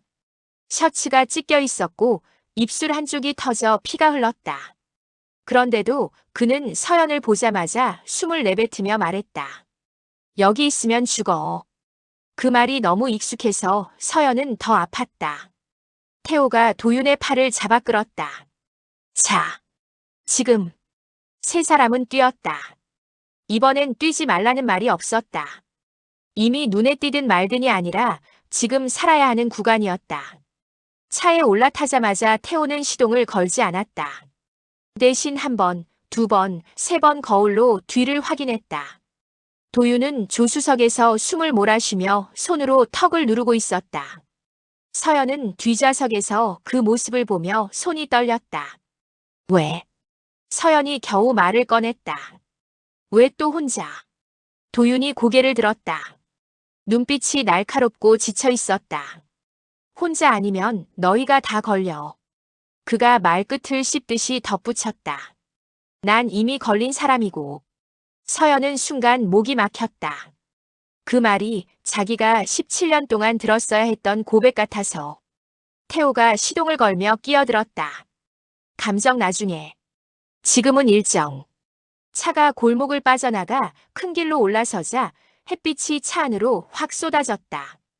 밝은 빛이 도윤의 상처를 더 선명하게 만들었다. 서연은 그 상처를 보고 갑자기 분노가 치밀어 올랐다. 이 사람에게 상처가 너무 자연스럽게 붙어 있어서. 태호는 운전대 너머로 말했다. 오늘 은행 갑니다. 보관함. 도윤의 몸이 순간 굳었다. 서연도 숨을 멈췄다. 안 돼. 도윤이 즉시 말했다. 아직. 오늘이에요. 태호가 잘났다. 어제 들어왔어요. 문 열었다는 건 그들도 이제 당신이 입 열 준비가 됐다고 판단했다는 거예요. 도윤이 씁쓸하게 웃었다. 그건 오해야. 오해든 뭐든 태호가 단호하게 말했다. 그들이 그렇게 움직이는 순간 시간은 우리 편이 아니에요. 서연이 마른 침을 삼켰다. 금고 안에 뭐가 있는데요? 도윤은 한참 입을 다물었다. 차 안에 엔진 소리만 있었다. 그리고 신호등에 걸려 멈춘 순간 도윤이 아주 낮게 말했다. 마지막 조각. 서연은 숨을 들이마셨다. 영상보다 더? 도윤이 고개를 끄덕였다. 그날 거래한 사람 이름. 그는 잠깐 눈을 감았다. 그리고 내 가족을 담보로 잡자고 지시한 사람. 서연의 손가락이 의자 천을 움켜쥐며 구겨졌다. 그게 누군지 상상하는 순간 세상이 갑자기 현실처럼 차가워졌다. 태호가 고개를 끄덕이며 말했다. 그 조각이 있으면 이건 실종이 아니라 사건이 돼요. 국내에서도 못 덮어요. 도윤이 낮게 말했다. 그래서 내가 숨은 거야. 그래서 이제는 서연이 끼어들었다. 목소리가 생각보다 단단하게 나왔다. 숨는 걸 멈춰야 해. 도윤이 서연을 봤다. 그 눈빛에 미안이 떠올랐다가 다시 안돼가 덮였다. 너는 몰라. 도윤이 말했다. 입을 여는 순간 사람은 사라져. 진짜로. 서연은 그 말에 움찔했지만 물러서지 않았다. 나도 사라졌어. 서연이 말했다. 오빠가 사라진 날부터 우리 가족도 사라졌어. 살아있는데도. 도윤의 표정이 무너졌다. 아주 잠깐, 정말 잠깐. 그 틈을 태호가 잡았다. 은행 도착하면 태호가 말했다. 우린 나눠 움직여요. 둘이 같이 들어가면 티납니다. 서연이 고개를 끄덕이려는 순간 태호의 휴대폰이 진동했다. 태호가 한 손으로 핸들을 잡고 다른 손으로 화면을 확인하자 얼굴이 굳었다. 뭐예요? 서연이 물었다. 태호는 잠깐 망설이다가 화면을 보여줬다. 로그인 시도 3분 전 위치 알 수 없음. 비밀번호 재설정 요청. 태호가 낮게 말했다. 누가 내 자료 만지려고 해요? 도윤이 바로 반응했다. 지금 당장 차 돌려. 오늘 은행은. 더더욱 오늘이에요. 태호가 이를 악물었다. 그들이 우리 파일을 찾는다는 건 우리가 가진 게 뭔지 아직 모른다는 뜻이기도 해요. 모를 때가 기회예요. 도윤이 태호 쪽으로 몸을 돌렸다. 내가 기자라서 그래.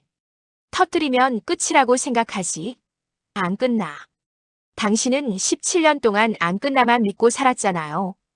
태호가 차갑게 맞받았다. 그 결과가 지금이에요. 차 안 공기가 단단하게 굳었다. 서연은 두 사람 사이에서 숨을 삼켰다.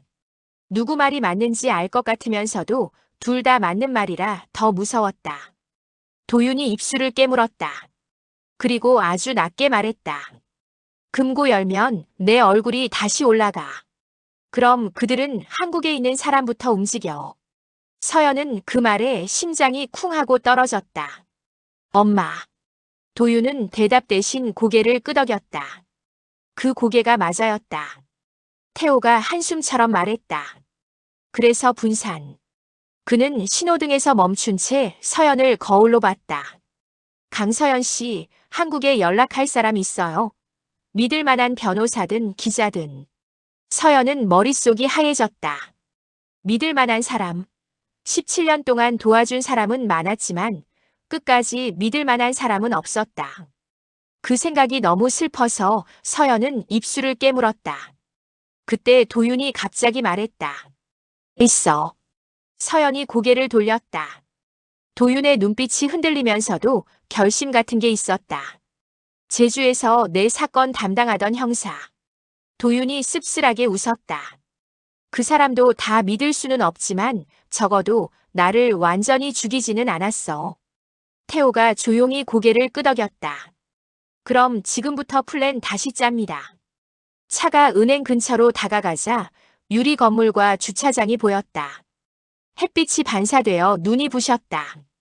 은행이라는 공간이 사람이 살해당하는 공간도 도망치는 공간도 아닌데 오늘은 이상하게 전쟁터처럼 보였다. 태호가 차를 골목 끝에 세우며 말했다. 서연 씨는 내 폰으로 한국 연락.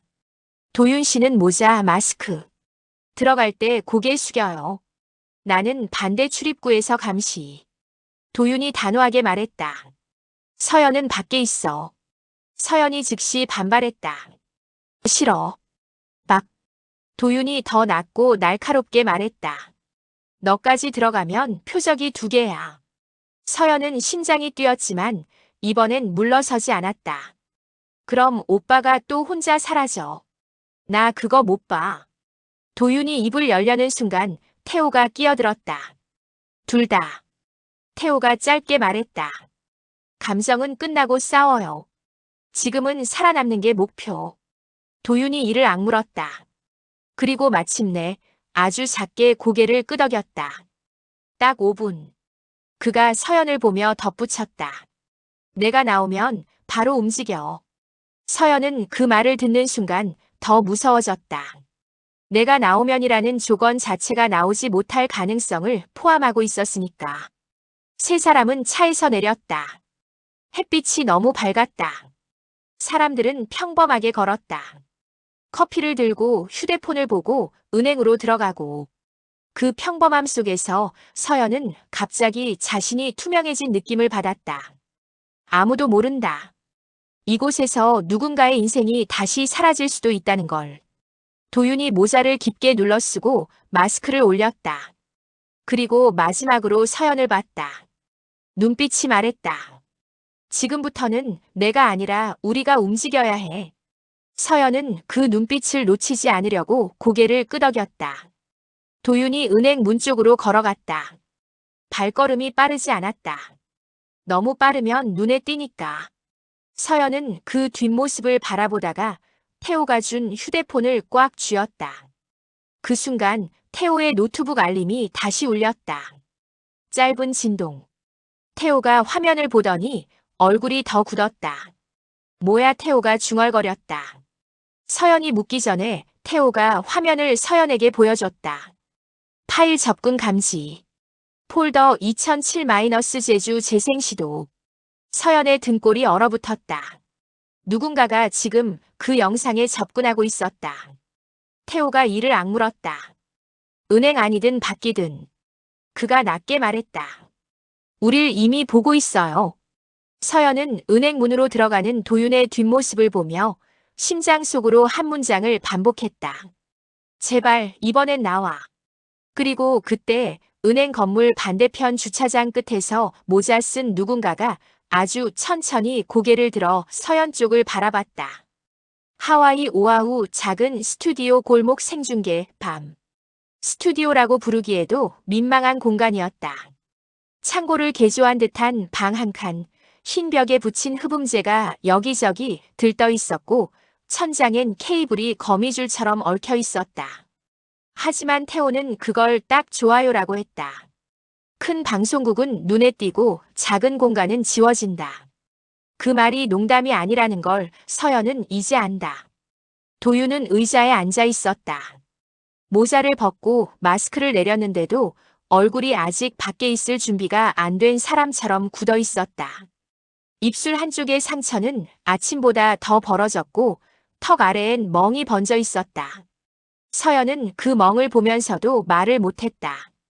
괜찮아. 같은 말은 여기서 의미가 없었다. 괜찮지 않는데도 해야 하는 사람들이었으니까. 태호는 카메라를 점검하며 말했다. 서연 씨, 자료는 3갈래로 나갔어요. 그는 손가락을 펴보였다. 하나는 미국 쪽 인권 변호사. 하나는 한국 쪽 탐사팀. 하나는 공조 요청 담당자. 서연은 입술을 깨물었다. 그럼 이걸로 끝낼 수 있어요. 태호는 잠깐 멈췄다. 끝이라는 단어가 싫다는 얼굴이었다. 끝은 없어요. 태호가 말했다. 대신 구조는 흔들 수 있어요. 흔들리면 누군가는 떨어집니다. 도윤이 고개를 들었다. 눈빛이 날카로웠지만 그건 화가 아니라 공포를 다듬은 칼 같은 눈이었다. 내가 말하면 도윤이 낮게 말했다. 한국에 있는 사람부터 움직여. 서연은 숨을 들이마셨다. 도윤이 말한 사람은 어머니였다. 그 단어를 입에 올리지 않으려고 서연은 혀끝을 깨물었다. 그래서 태호가 끼어들었다. 이건 단독 폭로가 아니라 동시 폭로예요. 움직이면 움직인 흔적이 바로 노출되게. 서연은 도윤을 바라보며 말했다. 엄마는 내가 방금 전까지 계속 통화했어. 변호사랑. 그리고 서연은 잠깐 멈췄다가 결국 말했다. 제주 형사. 도윤의 눈이 흔들렸다. 그 사람을 믿어. 도윤의 목소리가 갈라졌다. 믿는 게 아니야. 서연이 대답했다. 의심해도 움직이게 만들 거야. 지금은 믿음이 아니라 증거로 강제하는 거니까. 태호가 손을 들었다. 좋아요. 5분 뒤 라이브. 그가 도윤을 봤다. 강도윤 씨, 카메라 앞에서 당신 이름 말할 수 있어요? 도윤은 대답하지 않았다. 대신 손바닥으로 무릎을 꾹 눌렀다. 손가락이 하얗게 질렸다. 그는 숨을 들이마셨다가 한 번에 뱉지 못하고 짧게 끊어뱉었다. 그게 대답 같았다.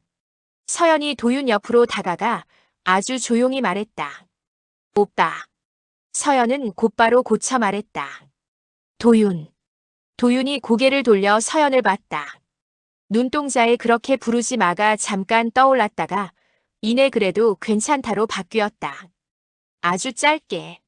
아주 어렵게. 나. 도윤이 입술을 달싹였다. 나 아직도 그날로 돌아가. 서연은 도윤의 손등 위에 손을 올렸다. 꽉 잡지 않았다. 꽉 잡으면 떠나지 못하게 묶는 것 같아서. 그냥 있다는 표시만. 그날로 돌아가도 돼. 서연이 말했다. 근데 이번엔 혼자 거기 있지 마. 태호는 이어폰을 한쪽 귀에 꽂고 카운트다운을 시작했다. 숫자가 올라갈수록 공기가 얇아지는 느낌이었다. 스튜디오 앞 모든 소리가 더 크게 들렸다. 케이블이 스치는 소리, 카메라 펜 소리, 서연의 숨소리.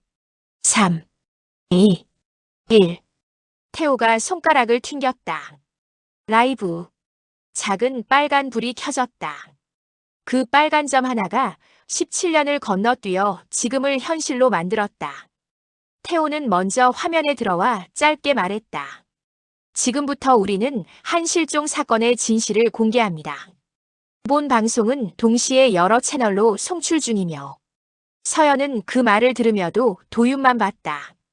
도윤은 카메라를 보지 못하고 테이블 모서리만 보고 있었다. 눈앞에 카메라가 아니라 제주 바다에 모래가 있는 것처럼.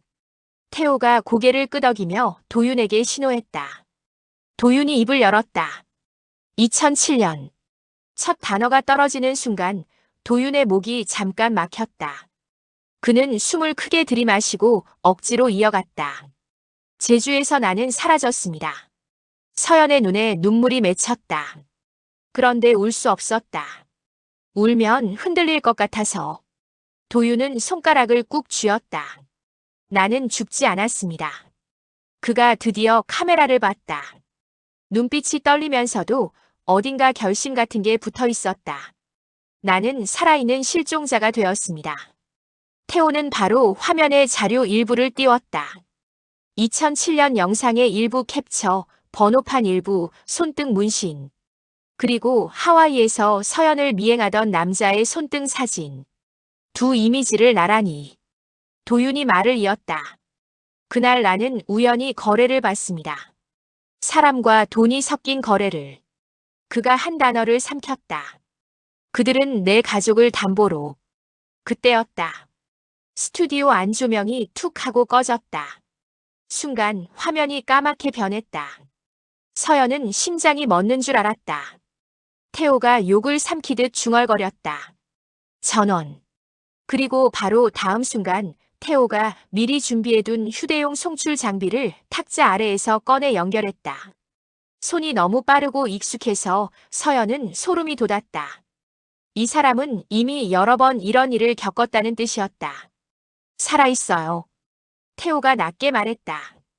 계속 가요. 도윤은 어둠 속에서 눈을 감았다 뜨더니 오히려 더 또렷하게 말했다. 마치 불이 꺼져야 비로소 말할 수 있다는 사람처럼. 그들은 나에게 선택지를 줬습니다. 도윤의 목소리가 떨렸지만 끊기지 않았다. 가족을 살리고 싶으면 너는 죽은 사람이 되라고. 서연의 손이 떨렸다. 그녀는 도윤의 손등 위에 손을 더 깊게 올렸다. 이번엔 도윤이 손을 빼지 않았다. 태호는 카메라를 다시 살리고 화면을 복구했다. 영상이 다시 뜨자 시청자 수가 오히려 튀어올랐다.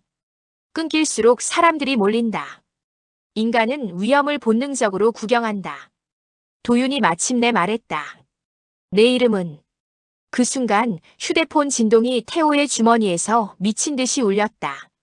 태호는 무시하려 했지만 화면에 뜬 발신자 이름을 보고 얼굴이 굳었다.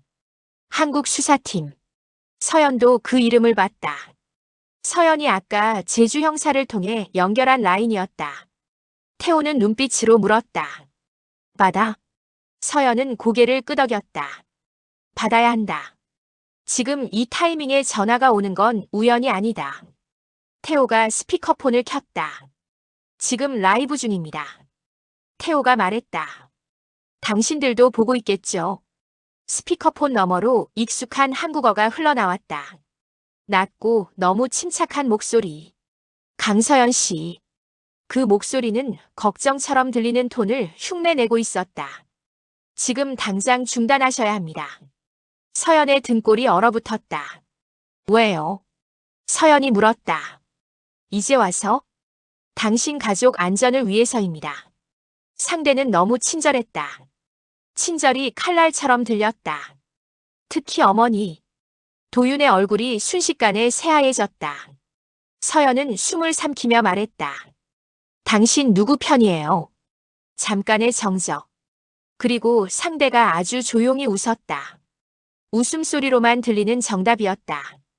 강서연 씨, 세상은 편이 그렇게 단순하지 않아요. 상대가 말했다. 그만하세요. 지금 그만하면 살릴 수 있어요. 도윤이 몸을 일으켰다. 의자가 끼익 하고 울렸다. 도윤은 이를 악물고 말했다. 내가 17년을 그렇게 살았어. 서연은 눈물이 뚝 떨어질 뻔했다. 하지만 그보다 더 먼저 분노가 올라왔다. 그만하면 살릴 수 있다.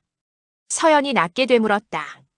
그 말이 우리 가족을 17년 동안 죽였어. 상대는 목소리를 낮췄다. 이번엔 협박이 숨기지 않았다. 고집 피우면 당신 어머니부터. 태호가 서연을 바라봤다. 눈빛이 말했다. 플랜 B. 지금. 서연은 고개를 끄덕였다. 그리고 손을 뻗어 노트북을 열어 준비된 전송 버튼 위에 손가락을 올렸다. 여러 개의 수신처. 여러 개의 자동 배포. 도윤이 서연을 봤다. 눈빛이 흔들렸다. 서연. 서연은 도윤을 똑바로 바라보며 말했다. 이제는 움직이면 들키게 만들 거야. 그녀는 스피커폰을 향해 말했다. 지금 이 통화도 녹음 중이에요. 그리고 서연은 버튼을 눌렀다. 전송. 화면에 뜬 작은 문장. 전송 완료. 그 글자가 이렇게 무섭고 이렇게 통쾌할 줄 서연은 몰랐다. 스피커폰 너머 상대의 숨이 아주 잠깐 흔들렸다. 그게 그들의 첫 균열이었다. 그때 스튜디오 밖에서 둔탁한 소리가 났다. 쿵. 문을 두드리는 게 아니라 문을 부수는 소리였다. 태호는 즉시 카메라를 돌려 문 쪽을 비추게 했다. 시청자들에게 실시간임을 보여주기 위해서. 그 잔인한 계산이 지금은 무기가 됐다. 들어온다. 태호가 낮게 말했다. 도윤이 서연 앞에 섰다. 서연은 본능적으로 그를 붙잡으려 했지만 도윤이 고개를 저었다. 이번엔 도윤이 숨을 몰아쉬며 말했다. 이번엔 도망치지 않을게. 쿵! 문이 또 한 번 울렸다. 문짝이 흔들리고 경첩이 비명을 질렀다. 태호는 카메라를 향해 말했다. 목소리가 차분했다. 너무 차분해서 더 무서웠다. 지금 이 방송은 끊기더라도 자료는 이미 분산되었습니다. 우리에게 무슨 일이 생기면. 태호가 한 박자 멈췄다. 여러 곳에서 동시에 이어질 겁니다. 서연은 도윤의 등 뒤에서 입술이 떨리며 마지막 말을 꺼냈다. 도윤. 서연이 말했다. 이제 내 이름으로 말해. 도윤이 고개를 끄덕였다. 그리고 카메라를 보며 마침내 입을 열었다. 내 이름은 강도윤이다. 그 순간 문이 부서지듯 열렸다. 밝은 외부 빛이 스튜디오 안으로 쏟아져 들어오고 사람들의 그림자가 몰려들었다. 누군가 영어로 소리쳤고 누군가 한국어로 욕설을 뱉었다. 서연은 눈을 감지 않았다. 도망치지도 않았다. 그저 도윤의 이름이 공기 속에 남아있는 걸 느끼며 17년 동안 막혀있던 문이 비로소 깨지는 소리를 들었다. 한국, 하와이, 제주 몇 달 후. 몇 달이 흘렀다. 몇 달이라는 말은 간단하지만 그 사이의 시간은 길고 지저분했다. 경찰 서류, 조사실의 형광등, 변호사의 메일, 한국과 미국 사이의 통화 기록, 밤마다 울리는 모르는 번호들. 모든 게 한꺼번에 몰려왔다가 한꺼번에 사라지진 않았다. 대신 조금씩, 아주 조금씩 구조가 흔들리는 소리가 들리기 시작했다. 하와이에서 그날 밤 스튜디오로 들이닥친 사람들은 완벽하게 잡히지 않았다. 누군가는 도망쳤고, 누군가는 다른 이름으로 바뀌었고, 누군가는 기록상 존재하지 않는 사람이었다. 하지만 방송이 남겼던 건 한 가지였다. 이제는 지울 수 없다는 것. 태호가 분산 전송했던 자료들은 여러 매체와 기관을 통해 흘러나갔다. 처음엔 조심스러운 기사 하나, 익명 처리된 문장 하나로 시작됐다. 그러다 점점 이름과 날짜가 박혔다. 2007년 제주 실종, 하와이에서 발견된 실종자, 밀항자금 세탁 의혹, 공권력 개입 가능성. 서연은 기사들을 밤새 읽었다. 손이 떨려서 스크롤이 자꾸 튀었다. 하지만 읽었다. 17년 동안 그녀의 세계는 기억이라는 좁은 골목에 갇혀 있었고 지금은 그 골목이 바깥으로 열리고 있었다. 그리고 어느 날 익숙한 번호로 전화가 왔다. 제주에서 도윤 사건을 사고처럼 종결시켰던 그 형사, 이제는 머리가 희끗해졌다는 그 사람. 강서연 씨. 목소리는 예전처럼 무겁고 느렸다. 하지만 이번엔 망설임이 덜했다. 예. 내가 그때 못한 걸 지금이라도 해야겠어. 서연은 침을 삼켰다. 그 말이 도와주겠다인지 또 덮겠다인지 마지막까지 믿을 수 없었다. 하지만 이번엔 달랐다. 서연은 믿음이 아니라 증거의 무게를 등에 지고 있었다. 지금. 서연이 말했다. 지금 해야 해요. 늦으면 또 사라져요. 형사는 짧게 숨을 내쉬었다. 알아. 그가 말했다. 나도 알아. 며칠 뒤 한국에서는 공식적으로 수사팀이 꾸려졌고 미국 쪽에서도 관련 인물들에 대한 체포조사 소식이 들려왔다. 모든 악이 한 번에 정리되진 않았다. 누군가는 끝까지 모른다고 했고 누군가는 더 위를 가리키며 입을 닫았다. 하지만 적어도 더는 이렇게 말할 수 없었다. 그냥 실종이었습니다. 도윤은 보호 절차를 거쳤다. 리오라는 이름으로 적힌 서류가 하나씩 정리될 때마다 그는 얼굴이 조금씩 비어갔다가 조금씩 채워졌다. 가끔은 밤에 깨어나 숨을 몰아쉬었다. 문 열리는 소리에 온몸이 반응했고 바람에 제주가 떠올랐다. 17년 동안 몸이 배운 공포는 몇 달로 지워지지 않았다. 그래도 그는 버텼다. 버틴다는 건 용기가 아니라 선택이었다. 한국으로 돌아오는 날 공항 게이트 앞에서 서연은 한참 서 있었다. 사람들이 지나갔다. 여행 가방이 바퀴 소리를 내며 굴러갔다. 누군가는 웃었고 누군가는 울었다. 그 모든 장면이 평범해서 서연은 이상하게 더 긴장했다. 세상은 아무 일 없듯 돌아가는데 자기 삶만 멈춰 있었으니까. 문이 열리고 도윤이 걸어 나왔다. 처음엔 낯설었다. 서연은 그 사실에 죄책감을 느꼈다. 오빠를 17년을 찾았는데 막상 마주하자 낯설다니. 하지만 낯선 건 도윤이 아니라 도윤이 겪은 17년이었다. 그 17년이 도윤의 얼굴에 새겨져 있었고 서연은 그 시간을 처음 보는 사람처럼 받아들여야 했다. 도윤은 서연을 보자 멈췄다. 발이 멈췄는데도 어깨는 아직 도망칠 준비를 하고 있었다. 서연은 그걸 보고 웃음이 아니라 눈물이 먼저 났다. 서연이 한 발 다가갔다. 왔네. 도윤은 입술이 떨렸다. 그리고 아주 느리게 고개를 끄덕였다. 미안. 그 한마디가 서연의 심장을 찢었다. 미안이라는 말은 너무 작았고 17년은 너무 컸다. 서연은 그 말을 바로 용서하지 않았다. 대신 더 현실적인 말을 했다. 미안은 나중에 천천히 해. 서연이 말했다. 지금은 그냥 여기 있어. 도윤은 눈을 감았다가 떴다. 그리고 아주 조심스럽게 서연 쪽으로 한 걸음 더 다가왔다. 서연은 도윤을 끌어안지 않았다.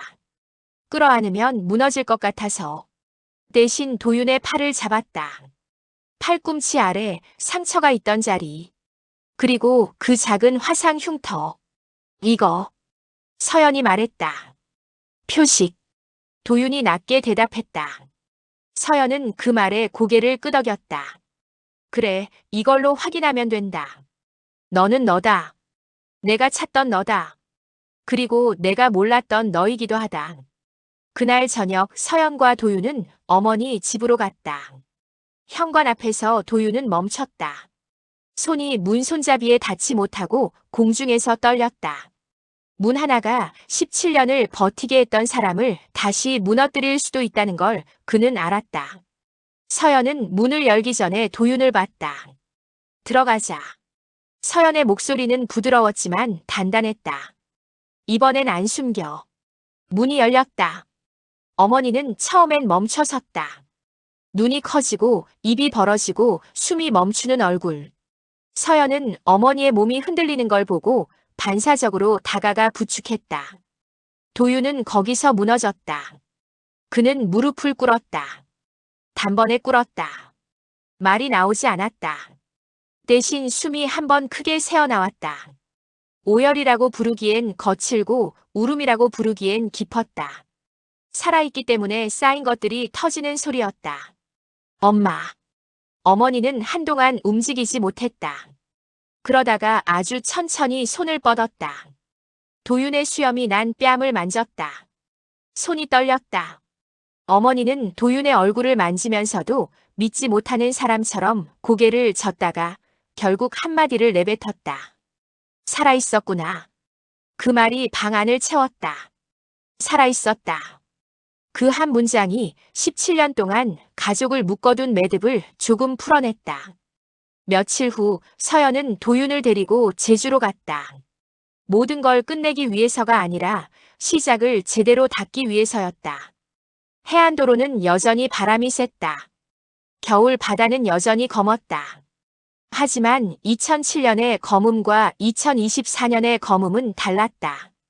그때의 검음은 삼키는 검음이었고 지금의 검음은 버티는 검음이었다. 서연과 도윤은 그날 스쿠터가 멈췄던 자리 근처에 섰다. 도윤은 바닥을 오래 바라봤다. 신발 한 짝이 남았던 자리. 매듭이 반쯤 풀린 끈. 그 장면이 아직도 그의 눈 안쪽에 남아있는 듯 했다. 서연이 조용히 물었다. 그날 무서웠어? 도윤은 대답을 바로 하지 않았다. 파도 소리를 한참 듣고 바람을 한 번 더 맞고 겨우 입을 열었다. 무서웠지. 그가 말했다. 근데 더 무서운 건 너희가 죽는 거였어. 서연은 고개를 끄덕였다. 그 말이 면죄부가 될 수 없다는 것도 알고 그 말이 거짓이 아니라는 것도 알았다. 그래서 더 복잡했다. 그래서 더 사람 같았다. 도윤이 말했다. 나 그동안 내가 가족을 버린 줄 알았어. 그가 웃지도 울지도 못한 얼굴로 덧붙였다.